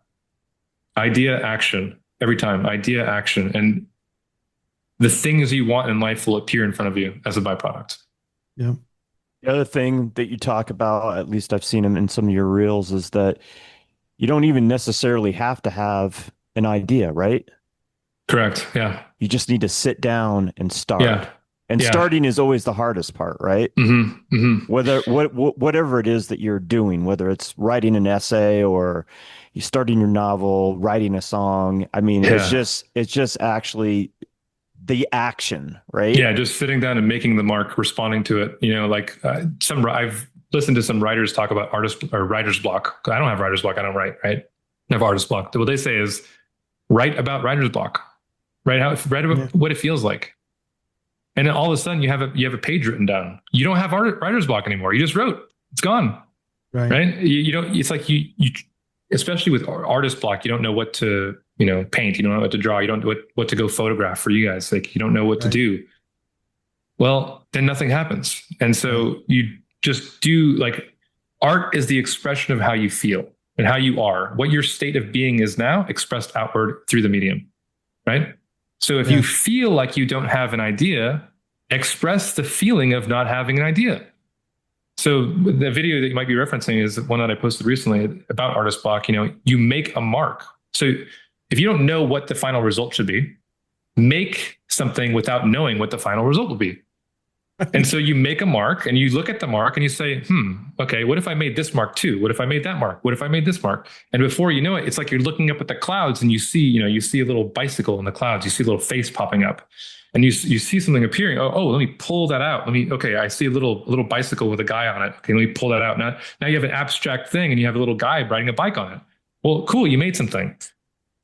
Even if it looks like shit, it's still better than nothing, right? Bad drawing is better than no drawing at all. Right. And now at least you've acted, and now you feel like, oh wow, I got something done. Dopamine, right? Little bit of pump of dopamine. Okay, I'm back to it. And a lot of times you'll be surprised what you make. You start out with an abstract little thing, and before you know it, you've made one of your favorite pieces. And a lot of my works have been like that. A lot of my paintings, I didn't know what it was going to be when I started. And I literally, all I did was just put blue down, then I put green down, and then I put this down, and then I made a face, and then I added a building. And then it's like, if you look at the works that we looked at earlier, like a lot of them are very kind of weird and abstract, and they just have this weird, it's like a regular representational scene of a thing, right? Like the painting behind me here, it's like, it's not just like a normal thing. It's just me expressing out shapes and form until something appears. And what can be more authentic than doing that? Because you're not forcing it into the idea that you think it needs to fit in. And this is the criticism that I usually have with the modern art world today. They, like an artist will come up to a gallery and say, I have an idea, and it's going to be about a commentary on wealth inequality in inner city streets of New York. Okay, well, what are you going to make? Well, we'll figure that out. But it's going to be about that. And then they jam something into that. And they say, yeah, that's what it's about. And then everybody looks at it like, what the hell am I looking at? You see those videos online, the guy that pulls a little thing and the sand falls over, or the lady slapping the butter with a little, metal whip thing. These performance art pieces that are so strange. Yeah. It's because they're not acting out through intuition and personal expression. They're acting out and trying to force their idea into a little box of meaning. So they're putting the cart before the horse, right? They're starting with the meaning, and then they're pushing as hard as they can to get something to appear. Doesn't work. At least for me. Maybe it does for them. I can't, I can't say their truth of what they think is actually happening within them. At least for me, I can't do that like that. I can't be that rigid in my creation process. And when I do it that way, it feels like I'm making it for someone else. Right. Right. Who is it? Rick Rubin, right? He wrote the book about creativity. He talks about this, like, make what you want to make. Like, make what you want to see appear in front of you. You don't want to make what you think will go viral. You want to make the painting that you want to see appear in front of you. You want to take the photo that you wish it existed. You want to write the song that you wish was able to be heard. And that's authentic expression, because it's not about what someone else will react to it. And this is what happened when I was a kid. I would show somebody my art and say, look what I made. Oh my God, Sean, that's amazing. You're talented. You're gifted. You're this. And before I knew it, I was 15, 16 in high school. All I would do is look. I was making it for the reaction, trying to make something as detailed as possible to get a reaction out of it. And it wasn't authentic anymore. It was just, I was doing it for that. Yeah. One of the things I tell my clients is, imagine you're going to make a painting and then burn it. Like, you're not going to actually burn it, but only you get to see it. What would you make?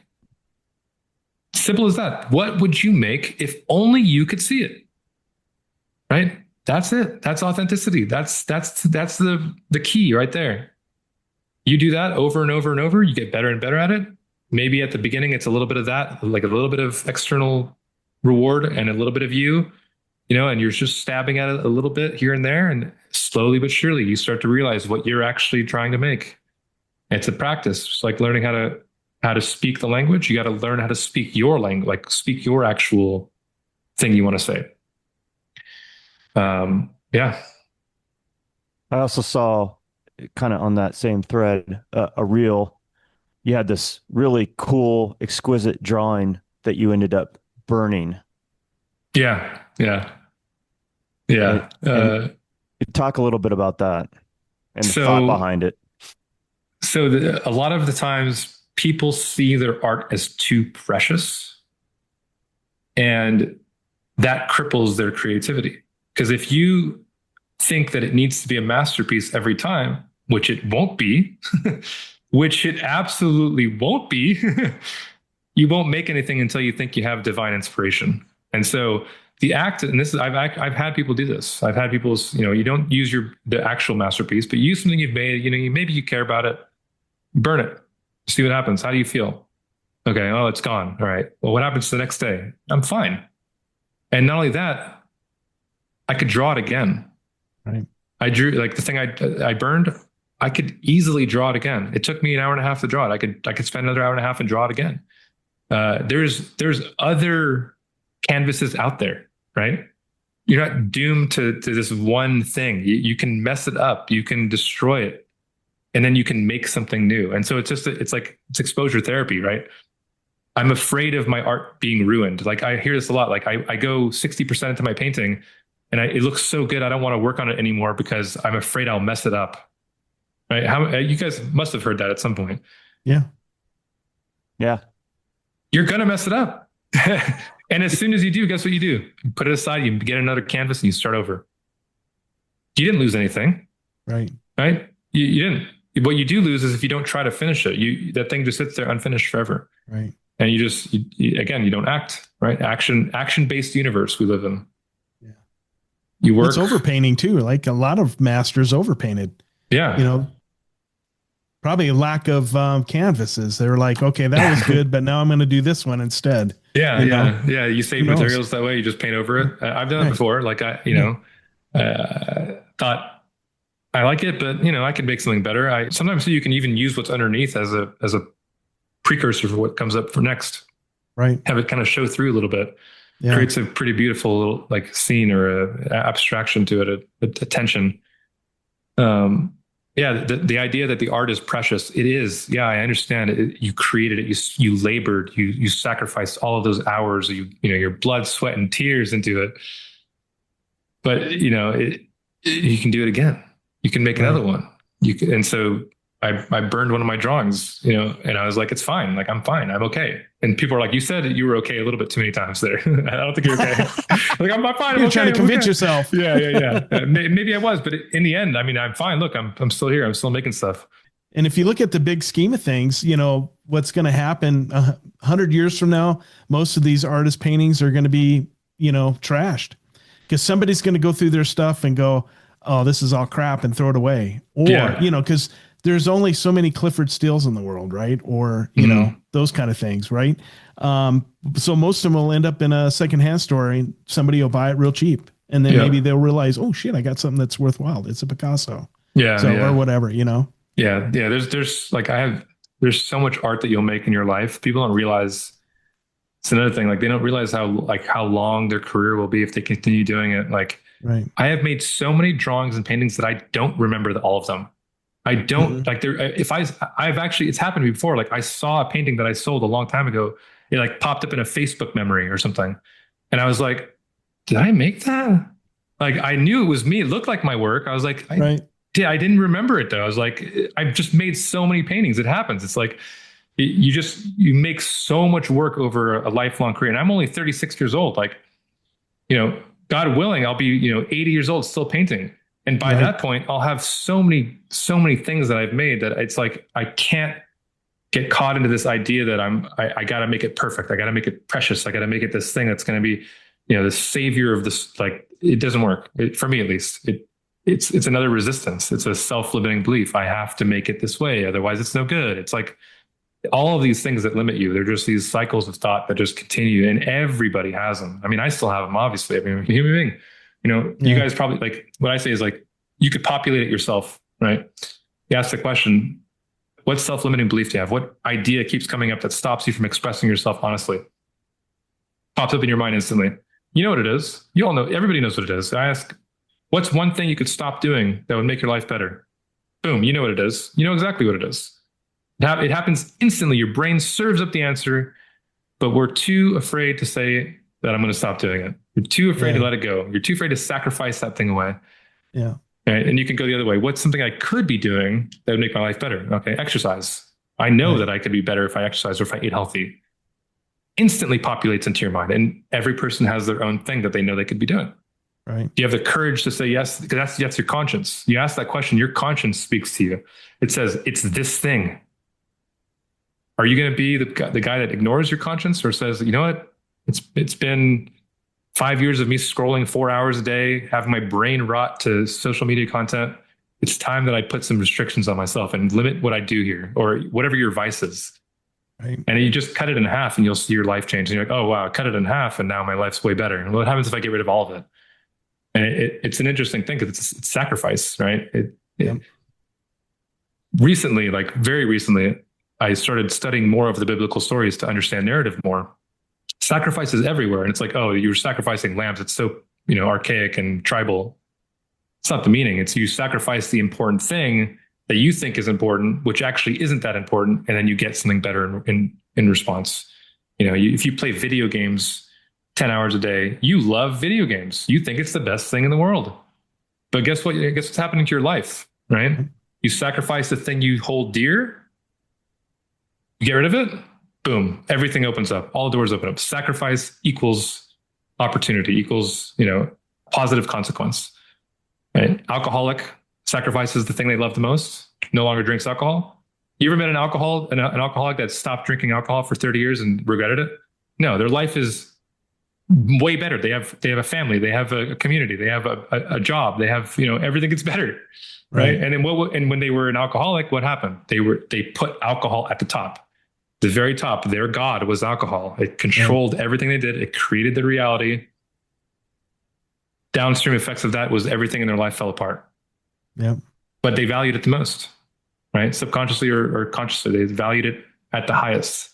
Sacrifice the thing that you value at the highest. Just like in those stories, they would sacrifice a white lamb. Whether or not they did doesn't really matter. The narrative of the story says, very valuable thing that I think is valuable, I sacrifice away. And then in the story, God gives me the better thing, right? And that's the way I see these stories. It's like, they're metaphors. They're not like, I'm not a Bible literalist. I think it's the thing that viewpoint is they're parables. They're parables. They're teaching you something. Yeah. And the crazy thing is that once you start to look at those stories, you see that they're repeated. Like all of the stories that we look at, they're being repeated over and over and over. Like the story of Cain and Abel is so similar to the story of the Lion King. It's the hostile brothers. Scar kills Mufasa. Cain kills Abel.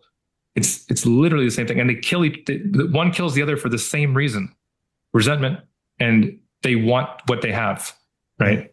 And then the great part about that story is that each of us have that inside of us as well. We have the spirit of Cain or of Scar and the spirit of Mufasa. Mufasa does what's right for the kingdom. He sacrifices everything for the kingdom to make sure that order stays intact. What does Scar do? He lays around, does nothing, resents the world. He hates that he's second in line. He hates that he's not the king. And that broods and broods and broods until he kills the thing that he wishes he could become so that it doesn't exist anymore. Right? That's in a children's story. Yeah. Right? Children watch that movie and it imprints that no matter, even if they don't see that that's what's happening, it gets put into it influences their life and it tells them how the world works. And so each of us have, if you have a vice, that's the Scar. And what's right. That's the Mufasa. Which one's going to win? Is Scar going to kill? Is the alcoholic going to die of alcoholism? Or are they going to get rid of alcohol and kill Scar and say, no, Mufasa wins. I'm going to have a family. I'm going to have a job. I'm going to contribute to society. right? It's in us. It's in the community. It's within brothers. I've had arguments with my brother where we didn't talk for a couple of years, right? Who was right? Who was Scar? Who was Mufasa? Hard to know. Happens within groups, happens within group identity, happens within communities, happens within the government, happens within countries against each other. It's a fractal narrative that happens within the individual outward into the entire world. And that's essentially the story that that's what the parables are. It's explaining that the thing that happens as in the smallest form and in the largest form. And so you look at the stories that way and you start to see it everywhere. Like, oh, Lord of the Rings is the hero's journey. It's been told over and over. Pinocchio, and I make the connection of Pinocchio and Star Wars. It's like really weird. It's like, but how are they the same? Pinocchio has to tell the truth. Luke has to connect with the Force, which is the truth. Whenever Luke doesn't connect to the Force and isn't being authentic and true, he fails. Whenever Pinocchio lies, he actually becomes a jackass. And then at the end, Pinocchio finds his father inside the whale. Luke goes into the Death Star, which is a whale in a sea of space, finds his father. They're the same story, but one's a children's book and one's Star Wars. It's like we're just repeating this, like, and that goes back to the authenticity versus originality. Like, there's no original stories. It's just you're just changing the texture of the surface of the story and saying, oh, it's sci-fi in space, or it's a cartoon. And we see them as different enough where we can accept them. And because they're archetypal stories and they're these stories that are just told throughout time, we love them. That's why Star Wars was loved, is because it's telling us a truth about the world that is true no matter what you say about it. It's true that when you tell the truth, obviously the Force will be stronger in you. But not only that, like, it took me a really long time to understand this part. And I'll go into it if you guys would like. Sure. The idea that Pinocchio finds his father in the whale and that Luke finds his father in the Death Star, right? It tells you that in the darkest place, right? So the Death Star is a place where Luke goes, where all around him is death and enemies. And outside of that, if he escapes, it's space. He instantly dies. Pinocchio is inside of a whale, and somehow he's safe inside the bottom of the ocean, inside of a whale. So inside he's in danger, but then outside he's dead. And inside, for some reason, the father is in there. Well, the father is the idea that in the very darkest place, and if you think of the spirit of a father, it's the thing that guides you to the right path. A good father guides their child in the correct direction. It tells them that you're in a bad spot. Go out of this. It's a light in the darkness. It's a light inside the darkest and most dangerous place. And all of that's inside of a sci-fi story. It's like when I started to realize these things about narrative, it blew my mind. Like it's everywhere. It's in every single movie that you watch, every Marvel movie. It's happening. Right. And 99.9% of the population doesn't see these ideas, but they're still being imprinted onto them. Mm-hmm. And I really believe that movies and stories and things that we consume it's very important what we actually do consume. There's some stories out there that, like, some people really like the Joker movies. I really didn't like the Joker movies because it celebrates the villain. It celebrates if you're a resentful, picked on kid, it's okay to shoot the host of the Tonight Show, whatever, in the head because I feel bad for him because the society rejected him. Like, that's not a good story to tell people, right. you know, and we don't see it that way. We don't see it. That's what it's telling us. It is telling you that. It's telling you that if you're in a dark place, revenge against whoever's there and that's the spirit of Cain, the revenge of the thing that you wish you could be. Yeah. It's okay to kill that. It's not a good story. And, I think it's celebrated for other reasons too, but that's my take on that story. Like, it's important to really make sure what you're consuming is good. It helps you. I think filmmakers need to be really cognizant of that because it's one thing to be the contrarian in the sense that, oh, the hero always wins at the end. Well, there's a reason for that. And, it goes back biblically, right? And every culture has, for instance, I won't say every culture, but I'm pretty sure the most cultures have a flood story. Yeah. And, whether the earth truly flooded or maybe it did. And these stories all come out of that, but there's a parable there, if nothing else, Yeah. So I kind of cringe at some of the, where the hero dies at the end, and it's just like, or sometimes it just doesn't feel right. And it just, and I consume a lot of, I used to more film than I do now. And I'm always really cognizant of like, what's the subtext here? Yeah. What are you trying to say with this? Right. What are you trying to imprint on people? Right. You know, do we make the killer of Charlie Kirk the hero? I mean, some would, some are. Yeah. So that justifies killing another human being because he spoke in a way that you didn't agree with. You know? So and that's the spirit of Cain right there. That's the spirit of Scar. That's the same thing as Joker. That's Joker living out in reality. That person, if you go to that place, it's the Columbine shooters. It's these people, right? They go to such a dark place of resentment of the structure of the world and where they are in it, that they take their revenge out by killing innocent people, right? That's the darkest place you go. That's what led to World War II. That's what led to Auschwitz, like the darkest place you can go. And like we said earlier, what happened to Auschwitz? What happened to the Nazis, right? The truth won, right? American history is bloody. There was slaves, but slavery ended, right? Yeah. You step back and you realize the truth will actually sort itself out. And that's, in a way, it's like I said earlier, it's kind of a pacifist approach. Like, I'm not going to take part in it. But for me, I like to step back and look at all the things happening and just kind of be an observer of it and then point out what I'm seeing as it's happening. Like, like the rigidity of the points of view, like that's a point of view that should be looked at. Like, it's important to see that. So you step back and you kind of look at the whole thing. And I realize, like, in 100 years, 200 years, like I said earlier, they're going to look back and the true side of history will be shown. It will be revealed to us. And people say, you're on the wrong side of history. I don't know.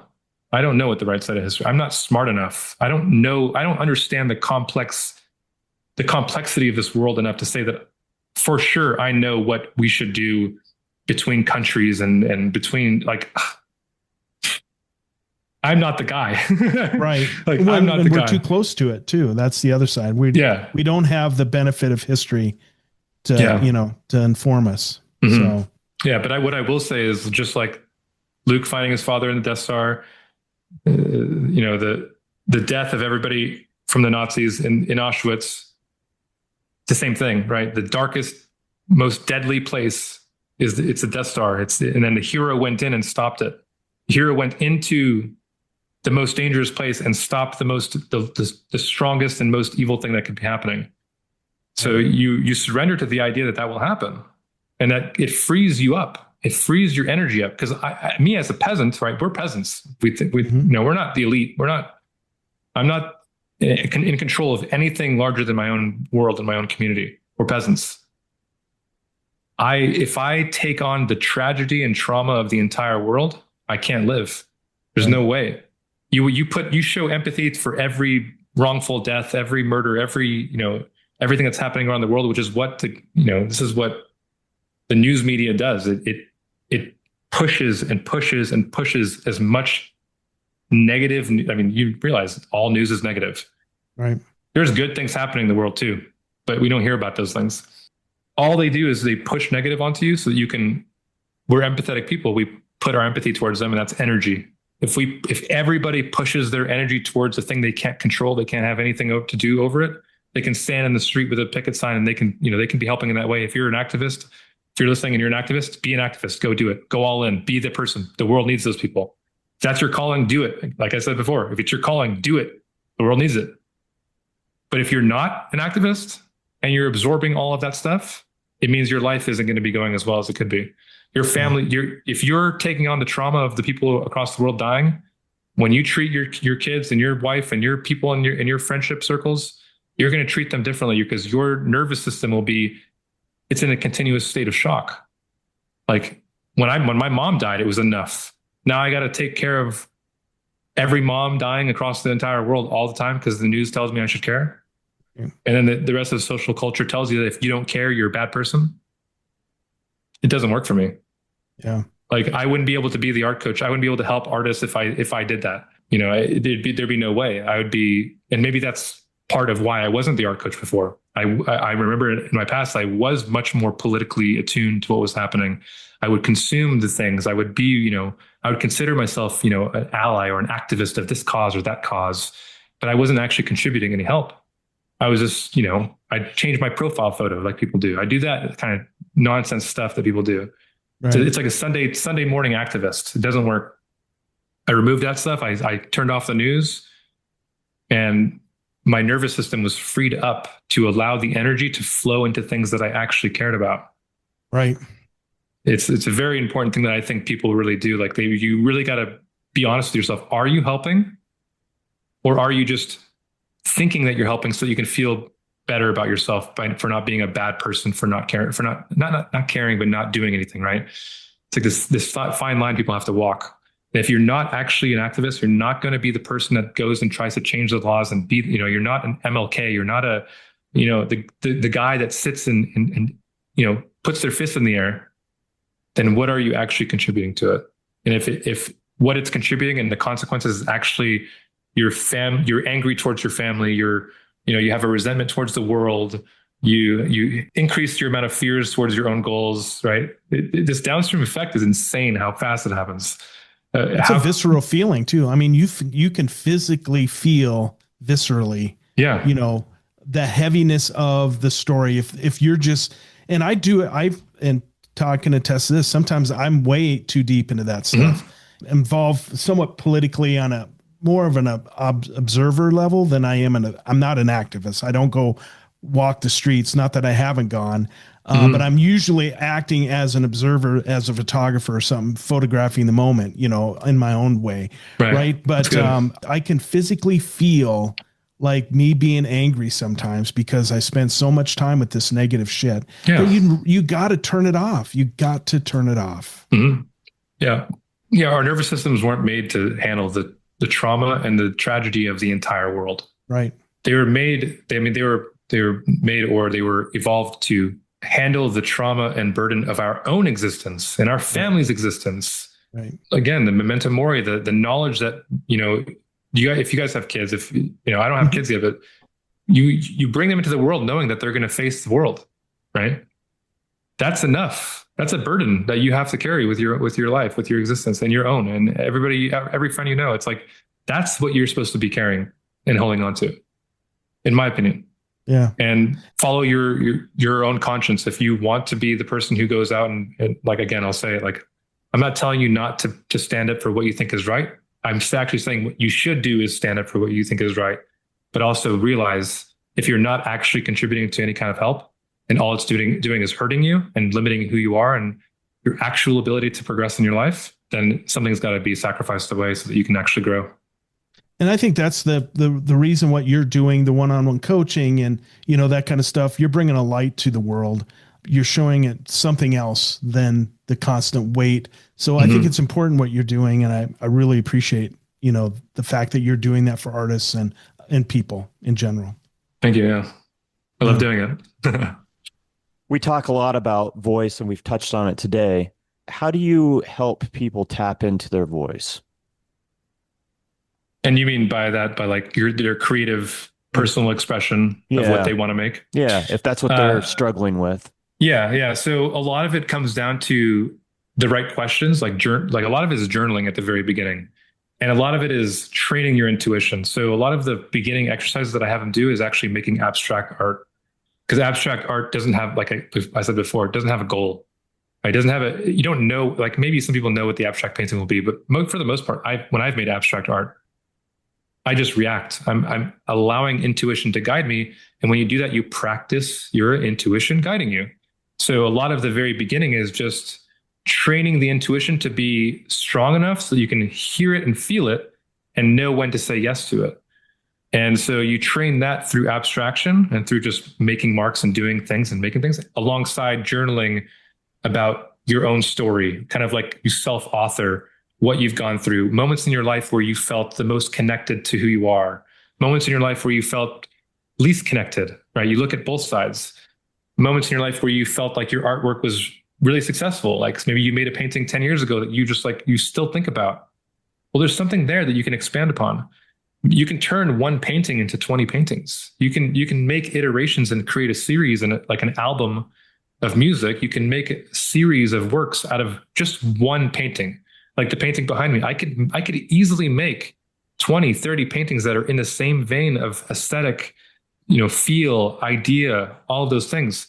So if you have an artwork, you look back and you look at everything you've made and you say, this part, when I was making this, I felt so alive. I felt so connected. I felt so successful in what I was making. Boom, there's your guiding light. It tells you there's something there. Well, why did you stop doing it? Well, I got a job, I got this, it pulled me away. Well, okay, so if it wasn't you didn't stop because you chose to stop, you stopped because something pulled you away, then it means that you maybe weren't finished with that. So you can kind of bring that back and say, I'm gonna pull this forward again and see what can I scrub out of it that might lead me to something new. So a lot of it has to be, it's journaling, reflecting back, and then thinking about the success, the failures that you might think you have, alongside it, training intuition through mark making and just acting. You do those together, and before you, like within a couple of weeks, you have an idea. You start to, just by creating imagery, through abstraction, you start to actually channel more imagery in your mind, right? Like these pictures that I've made, they're like a glimpse of an idea that appears, and then I kind of like pull the thread until it actually gets more materialized. And so you create these abstract images, you connect to the intuition, and then as the intuition serves you up more things, like your conscience guides you to the next idea, you're more willing to say yes to it. And so it's just a process of training this idea. And that's really the way that I guide people through it. And we've talked a lot about dopamine today, and I saw a little reel where you were talking about the importance of exercise in your life. Is that something that you've continued to do? That is exercise part of that? Yeah. I exercise every day. It's probably like 6 times a week, but sometimes I go 20 days, 30 days straight without missing a day.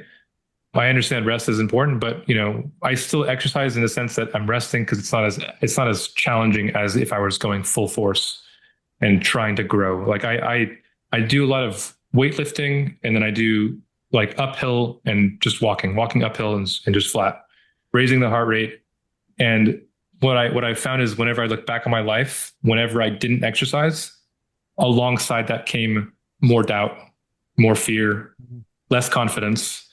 Especially when I was younger, when I first got into weightlifting, it showed me that I could change my physical form, become stronger. It teaches you I can make changes. Like it's usually the first thing that people realize. Like you go on a diet, you go to the gym, and you shred down a little bit.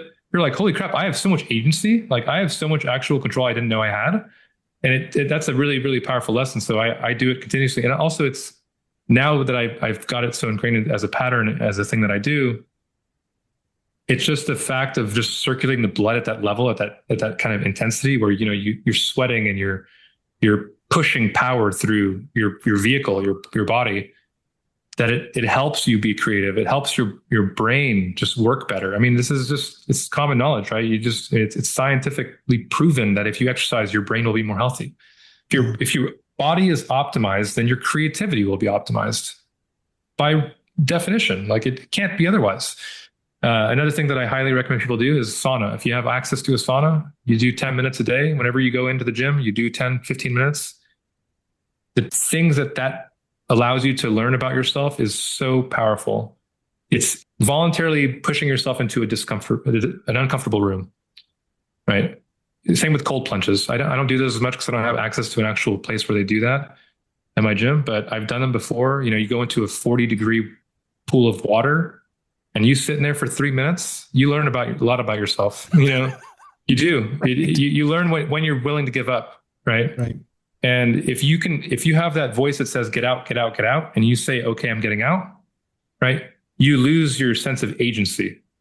And of course, there's a point where being in the water for too long is bad, right? You don't want to get hypothermia. But the first wall that tells you get out, which for a lot of people is 30 seconds or 15 seconds, you get in, you're, oh God, get out, right? It means that you have that little agency over your decision-making when you're faced with discomfort.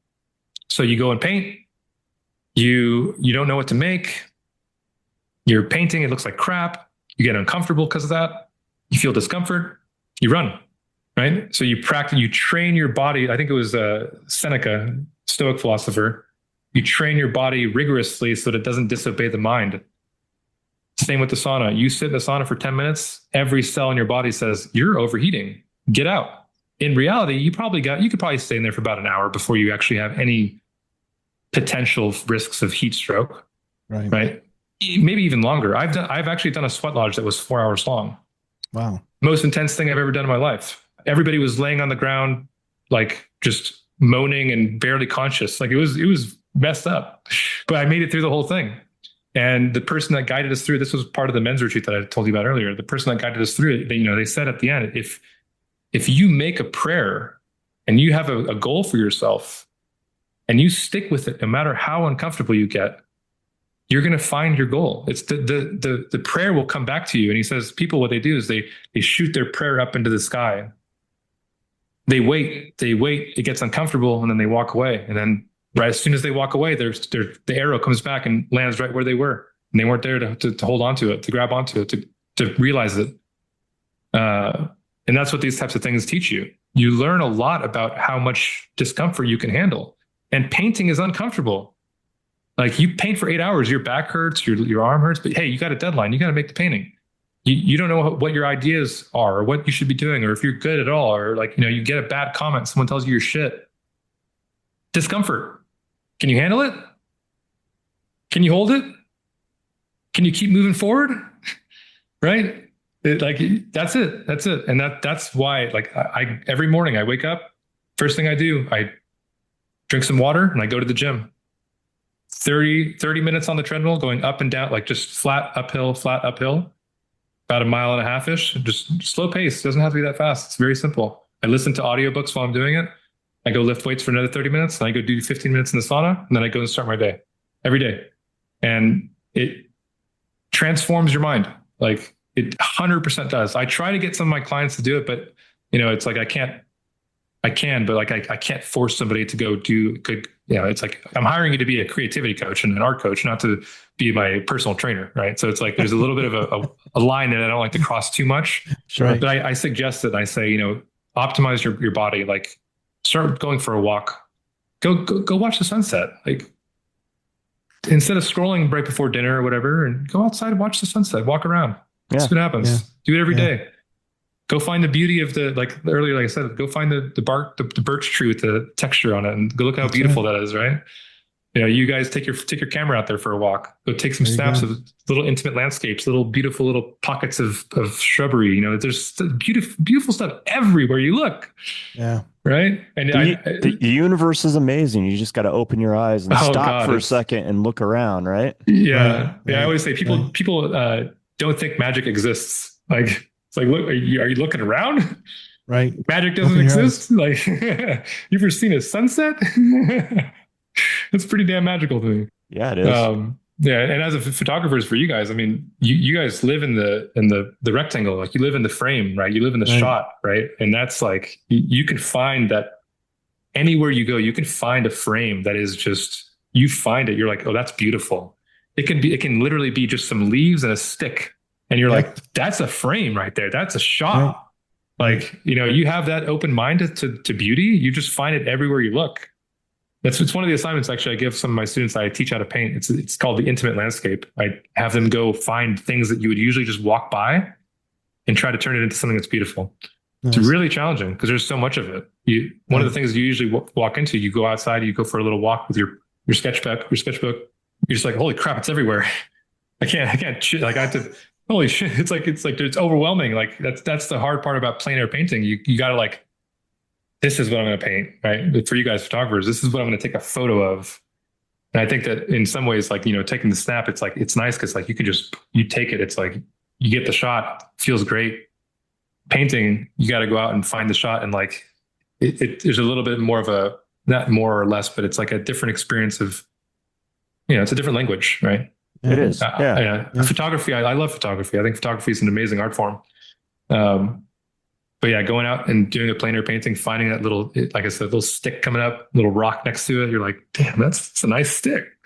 It's a nice stick right there. I'm going to draw that thing. Yeah. That's awesome.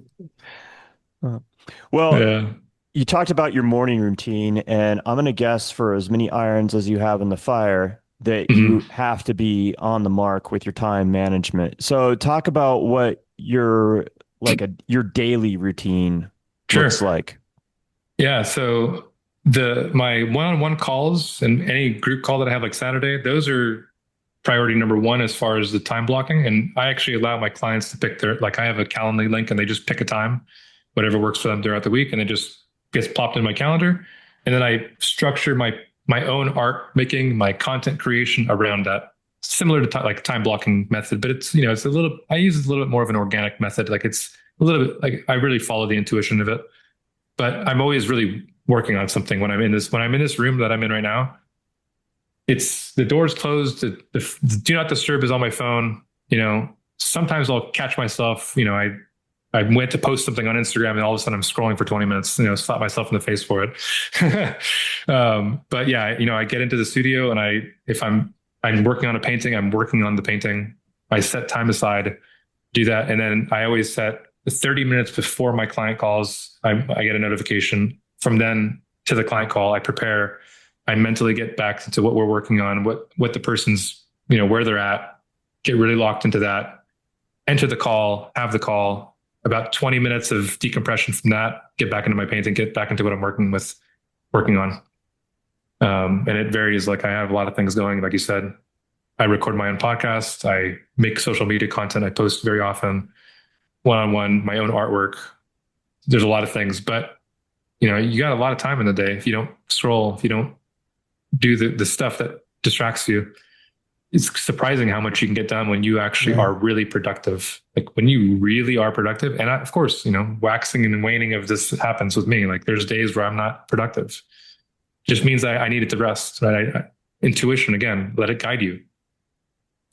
That's how you burn. I've burnt out before. No, I gotta go. I gotta do it. A lot of times it's the challenge. Like I'll host a challenge. Like actually Inktober is coming up. Inktober is an Instagram challenge where you draw in ink every day. And one year I did it was last year, and it's actually on my website. Some of the drawings on there. I created a character called the Wanderer, and I had him wander through the prompt list because there's a prompt list of all of the words that you draw for each day of Inktober. So I drew the character in each of the words somehow and made a story out of it, and then made social media content for every single day and posted for 31 days straight and made all the drawings every single day. And it was like, by the end, I was like, I am glad I did it. I'm glad I was able to face that discomfort and push through it, just like the sauna and the cold plunge. It was a test of that kind of like, can I do it? But man, I was a little bit burnt out afterwards. I was like, I need to rest for like a week. I need to not draw anything. I need to like let my mind kind of come back to normal. But man, it was cool. Like I've never made a graphic novel or illustrated a book before. And people were telling me like, you need to turn this into a graphic novel. Like this is an amazing storyline. Like I created a story out of a prompt list that have words that have nothing to do with each other. And it was really cool. And so there's parts where you burn out. Like I'm saying, like you can go too hard. And so again, intuition afterwards, my body and my mind was saying, okay, chill. I didn't post anything for like 2 weeks. I really just took a break because I was like, I did it. I accomplished it. I know that I can do it now. And I took a little break. And then now I was recharged. And I went back into my next thing and kept working. Good. That's awesome. Yeah. You have to show yourself some grace every now and again and not beat yourself up just because you're part of this machine that you feel like you have to feed all the time, right? Yeah. Oh, yeah. Yeah, you have to. I mean, there's, you can be the tyrant of your own life, or you can, be part of it, be in collaboration with yourself instead of, being the tyrant of yourself. Right. And you got to give grace to your I say quote unquote failures. Like they really are in large quotation marks for me, because like I said earlier, I don't see failures. Failure is quitting. That's failure. Mm-hmm. Everything else, it's a setback. It's a learning opportunity. The Navy SEAL Jocko Willix, he says his like motto is good. Like, didn't get the job, good. Right? Didn't do well in the interview, good. Didn't make the cut on the team, good. I can train more. Like no matter what, there's a good, so that then you can do something else. If it goes well, obviously good. It went well. Yeah. It's just it's all mindset. Like really all of this, everything we've talked about in this whole episode is just, where's your mind at? How can you repair the scaffolding of your identity, of your mind, and make it so that it allows you to climb upward as much as you can, as well as you can? and you do that, that's what happens to successful people. They repair their doubts. They don't like the highest elite successful people. They don't have doubt. They don't doubt their idea for Facebook, for this, for that, for like an invention, for Tesla, for a car, for whatever they want to make. The people that are at the very top, they have an idea, they act on it, and if it fails, they do something else. Like right, they pivot. Right, and it's not only just successful entrepreneurs or businessmen, like musicians too. Like pick your favorite musician. Like the reason that they're your favorite musician is because they didn't have they might have had doubt here and there, but they worked through it, and they worked no matter what. We look at Michelangelo as one of the best painters and sculptors because he painted and sculpted like as much as he possibly could. Again, easier said than done, but that's what it is. It's what it is. Yeah. We're going to start to wrap this up, and good Lord, I could talk to you all flipping day. So, this has been, so far, it's been just a phenomenal conversation. Thank you. Yeah, same. Take a moment. There's certain things that artists do really well, which we've talked about and touched on earlier, but there's certain things that you see artists that don't do well. And as a podcaster looking at work online and, any number of different assets that artists have, talk about 3 to 5 things that artists should pay attention to and could do better. Okay. Be open to criticism and feedback. 100%. And also get it from people you trust. Don't listen to the idiot on social media that comments that you're shit. Ask your friends, show your art to your family, show your art to explain what you're doing and see what they say. You can, and not, even if they're just being nice and that, you feel that, you'll still feel that. You'll feel that there's something going on behind that, and you can push them and prod them and be like, no, I don't want you to, fluff me up. I want you to tell me, what do you see? Am I doing it right? Does this portrait look good? Like if you're in the technical learning stage, ask questions, figure out what you're doing that's good and what's not, and get a different perspective. And a lot of this has to do with joining a community, like the art coach community, a bunch of artists talking about their art. There's so many of these. Like, it's not just mine. Like if I'm not the guy you resonate with and you see somebody else out there that has a community, join it. You have an art center that's down the street from you that does, figure drawing every Saturday, or they do, little pottery classes, or it doesn't even matter if it's in your medium or not. Join it. Go join the community. Go be next to people who are doing what you're doing. And I guess that's kind of like 2 things right there. It's like be open to feedback, but also join community. Join, like, sitting in your studio alone, doing it all alone. Like you're Van Gogh, right? That's what happened with him. He was just alone all his life painting, and he didn't get discovered till after he died, right? Some family member found all of his paintings. He probably wanted to be known when he was alive, but he didn't, because what did he do? He just stayed. He was probably riddled with fear. Yeah. I don't really know enough I haven't studied him enough, but I'm assuming that the reason he didn't reach his optimal goals is because he had a limiting belief. If he didn't, probably would have made it, right? And yeah, there's structures that are hard to get through. There's gatekeeping, all that stuff, but people overcome those things too. So yeah, join community. Another thing is always be learning. Like, I might sound like maybe I have a lot of answers for things right now, but I'm always listening to other artists. I'm always listening to other philosophers. I'm always reading, like listening to an audiobook while I'm painting.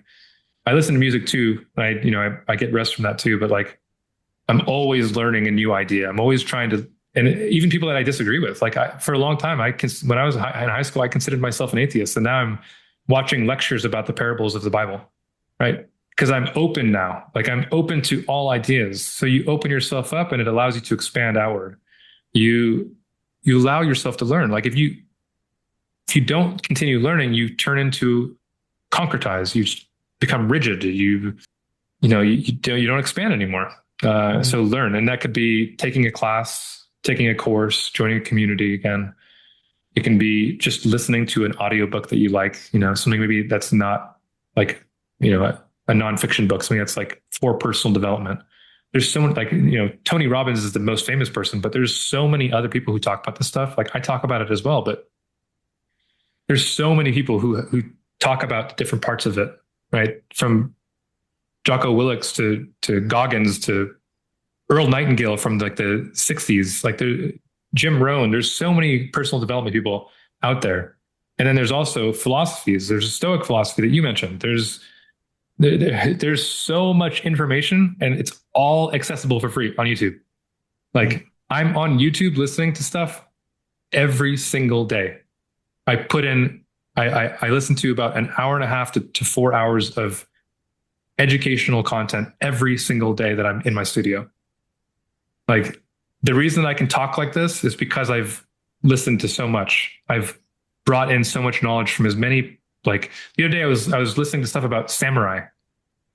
No idea why. I was like, I want to learn about the honor of samurai, why they live that way, like why they thought their code of honor was enough to like stab themselves in the stomach. I thought, like, that's really crazy. Like, and I would never do that. But it's like, okay, now I know about their code of honor and how they live their life. It's like, why not learn that? Like, it's like, just learn, bring it all in. And it helps you to grow up and to grow and to aim up more and to speak better and to understanding narrative. Like I was talking about earlier, I didn't understand narrative like that when I was younger at all. Like I was making, like I made this when I was younger. I didn't quite understand what I was making at the time.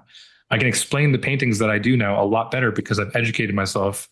I've taken it on myself to go on YouTube and to look up the things that I want to learn.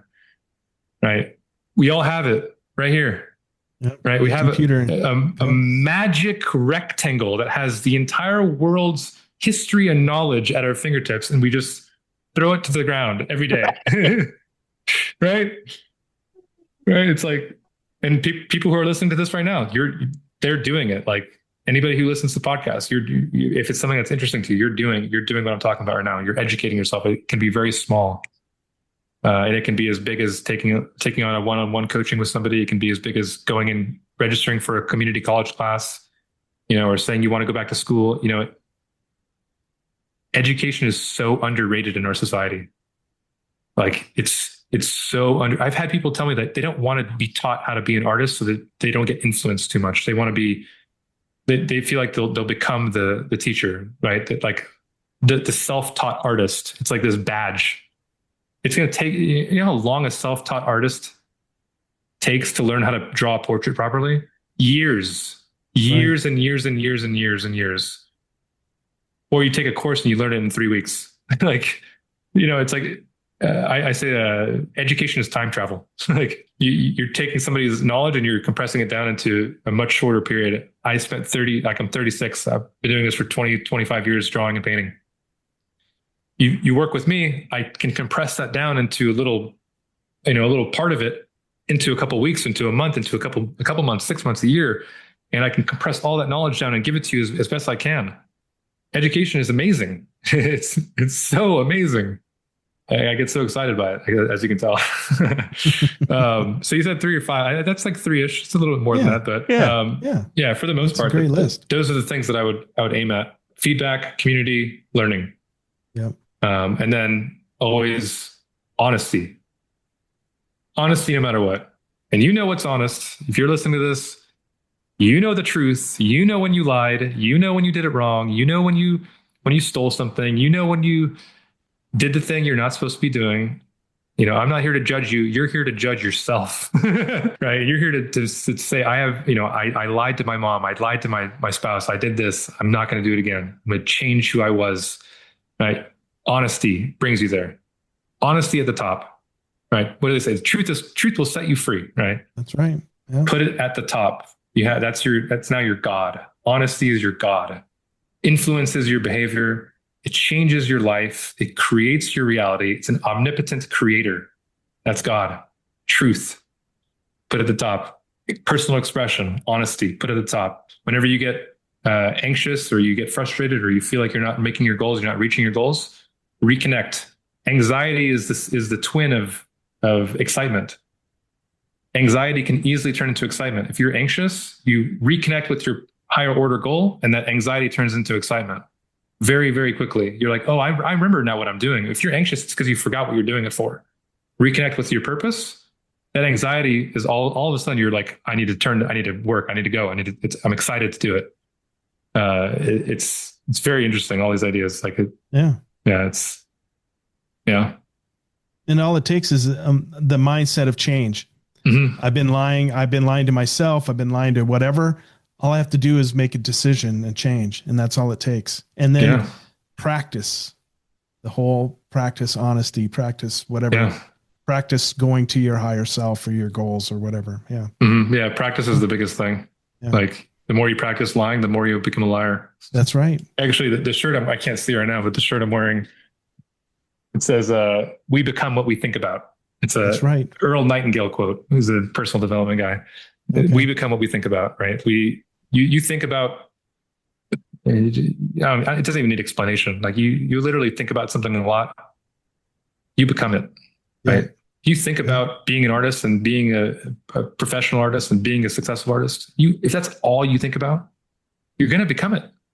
That's the manifestation rule, right? That's what the law of attraction. But if you think about 50 things, you think about video games and scrolling and what happened to across the world, what happened to Charlie Kirk, what happened to this, what happened to that, all the cultural events that are happening. You think about all those things too.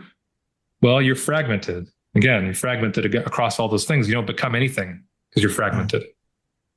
You got to have a triangle, right? A pyramid of importance. There you go.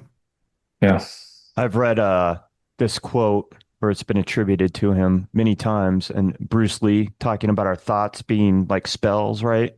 Oh, yeah. So you be careful about what you think about, right? You know, those negative thoughts can, you're manifesting negativity. That's it. In the opposite, right? Like manifesting positive things. And it does work. I can speak from experience when I've really talked myself into something that turned out to be good, right? Yeah. Or an idea that could have just stayed an idea, but actually acted on it and talked myself through it, casting that spell. Yeah. So. Yeah. 100% there's spells. Like the first time I realized that really myself was when I was younger, when I was first getting into weightlifting. Let's say you're bench pressing, you're going, and then you're like, okay, I'm done. But I had somebody behind me going, more, Sean, more, just screaming at me. Like, in high school, you get kind of riled up, and the energy from the person yelling, more, one more. They were transferring energy into me that I thought I didn't have. They were literally casting a spell of strength. It sounds like a video game or something, or like a Magic the Gathering, or Dungeons and Dragons. You're casting a spell. It literally they were pushing energy into me so that I could pull more out of myself to push the thing more. It's like that was when I was like, holy shit, you just casted a strength spell on me. You're a wizard. You're a wizard, Harry. That's awesome. Yeah, totally true.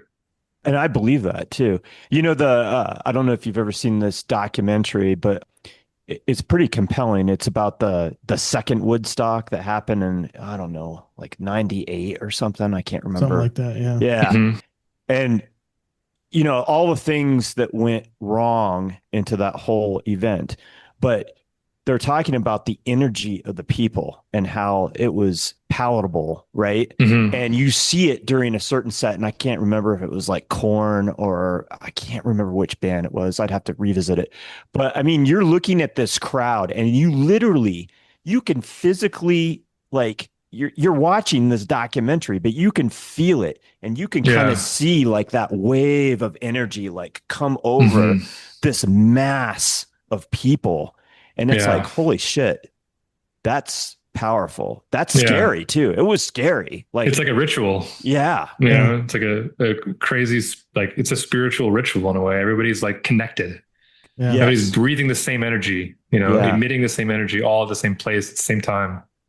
There's a video of Queen doing Radio Gaga that's that way. The crowd is just amazing, and they're all in sync. And it's overwhelming to watch. Like it moved me to tears watching just how he was able to bring all the people in that big ass stadium. Yeah. Just and it's on YouTube, and people should watch it because that's really cool. It's powerful. Yeah. They're all on the same thread. They're all like on the same wavelength. It's like crazy how cool that can become. Yeah. And I'm sure you guys have felt that. You've been to a concert where everybody's just, you dare. It's like, oh man, nothing better. It's ritualistic. It's ceremonial. Yeah, exactly. It's really cool. Yeah. I love that. Before we lit off the podcast. Yeah. What was the catalyst for this? And once again, it taps into everything that you do. It's the Art Coach podcast. Mm-hmm. Talk about the catalyst and what people can hear when they tune in. Sure. Yeah. So I was making lots of short form content, and I was like, it's really hard to get some of these more complex ideas out in 30 seconds. And I said, and actually one of my friends he had started a podcast. Maybe he had like 30 episodes out. He's like, it's really fun, man. You should try it. You've been like, he does social media content too. And he's like, this is the next path. Like it really brings your voice to a new level. And so I was like, all right, I'll try it. First couple episodes were a little awkward, a little strange, and then slowly grew into it more. Essentially just pick a topic, and I kind of like, it's kind of like this. I kind of have a very broad outline of what I'm going to talk about. Like I don't have a script or anything, or like, I don't even write an outline down. I just have it in my mind, and I use it like as an opportunity to think out loud, kind of like how we've been talking here. And a lot of some of the stuff that I've said here, I've said it in my podcast before. There's little echoes of it throughout what we've talked about here. It's really a fun way to think out loud on the spot, and then also to make my own. I'm making my own ideas more connected in my own mind by saying them out loud, and then again helping artists, bringing them encouragement, showing them the structures that I'm seeing within our identity that can be helped, so that they can, it's another tool, another vehicle for help, another vehicle for, like you guys are doing. You're bringing a voice to artists, right? It's a vehicle for a goal, and the more and more I do it, the more and more I want to do it. So now I'm like, actually, the past couple of weeks, I've done more thinking about my podcast than my short form content, because it's been more rewarding in a way. Even though my audience for my podcast is way, way smaller, I don't even I don't know who it's going to reach. I don't know who listens to it. There's nobody that tells me and sends me a thing and says, episode 12 was great. I know that there's someone out there. I see, the little chart that says how many views I'm getting and all that. Right. But the impact, I just have to surrender to the idea that it'll be interpreted the way that I hope it does, and continue doing it. And that's enough for me. Awesome. Wes, you have any more questions? No, man. Wow. We've had a great evening, huh? Yeah, great afternoon. Great talk with you guys. Really enjoy it. Very easy to do with you too. Oh, good. Well, we had a blast, or I had a blast. I know Todd did too. So we had a blast, and man, I would do this again. This has been so much fun. Yeah, I agree. I mean, we can definitely plan on doing it again. I'm always open. Like I said, I say yes to things now. That's awesome. I really do. Like opportunities come up, I say yes. I'm glad Wes mentioned that, because as we were talking, obviously this is a journey, and we talked to a lot of people that we have either had on another time, or we kind of throw that out there. But I would like to throw that out to you to kind of make a plan, a loose plan, but that we have you on at least once a year, maybe a couple times a year, where we come in, and because I know that your journey is just like ours. It's a constant evolution of things. Yeah. You're constantly learning things. So I would love to extend that invitation to have you on again sometime next year, and revisit some of these topics and visit some of the things that we didn't get a chance to talk to or talk about today. Yeah, the pool of ideas is infinite. We can talk for a long, long time. I'm open to it. Yeah, and I think that in a year, who knows? Like what I'm working on, what I'm thinking about, it might be different. It might be, I might have discovered something new about myself, about something I want to share. Who knows? Like that's the great thing about it, is the curiosity. Yeah. And I want to hear those ideas, because you're an idea guy, and I love what you threw out today. And I think there's a lot of great nuggets for artists and people in general. I mean, you don't have to be an artist to necessarily appreciate what was being said here. That it's applicable in so many different facets of your life. So yeah, that's what the art coach is in a way. It's like bringing the personal development and mindset world into the creative space. Right. Nice. The idea of the tortured artist. Let's get rid of that. Let's work on that. Right. You don't have to be an alcoholic like Pollock, or a misogynist like Picasso to be a good artist. You don't have to be a tortured person. You can be a very productive and good, honest person, and also make beautiful, amazing artwork, and probably better artwork for the world in that way. So that's the goal. I'm going to keep doing it. Yeah. So I want to leave off with this last question, which I ask a lot. Do you have a motto or a mantra that you live by? Saying yes is one, but I have one that I've written down and I say it a lot. It's kind of a little play on words. It's when we conform, we enter our weakened form. Mm. And it's just an idea to make artwork that's for me, not for someone else. When we conform, we enter our weakened form, right? I mean, it's there. It's in the words. It echoes itself. I don't know. It's very concise. I love it. Honestly, it came to me when I was in the sauna. I was just sitting there and I was thinking about conformity, and I was thinking about doing a podcast about being an artist who conforms or doesn't. And somehow I kept saying, we conform, we conform. I was repeating the word. Like, what happens when we conform? We conform. And it like just came out, we conform. It sounds like it. I'm like, all right, that's the motto.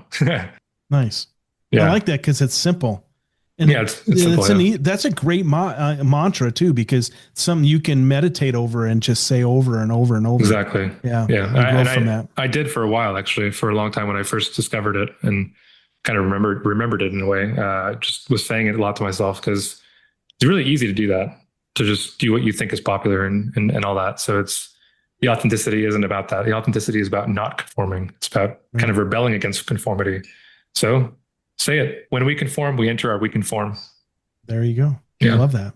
Sean, thank you so much. Really You're very appreciate welcome. your time. Yeah. Pleasure to be here, guys. Great conversation. Like I said, very easy to talk to you guys. You know, it was very organic, very fluid. It felt really good. So thank you for having me. You bet. Again, follow Sean on Instagram at _art_coach and check out Sean's work at his website, theartcoach.com. You can also go to another site of his that's all just his artwork, and that's just his name, SeanAnetsberger.com. And don't forget to check out Sean's podcast, the Art Coach Podcast, on your favorite podcast platform. It's on Apple, Spotify, you name it, it's out there. Definitely worth the listen. And as usual, I will have all this and more in this week's episode notes. For the Tenant Podcast, I'm Todd Pearson. And I'm Wes Brown. Have a great week.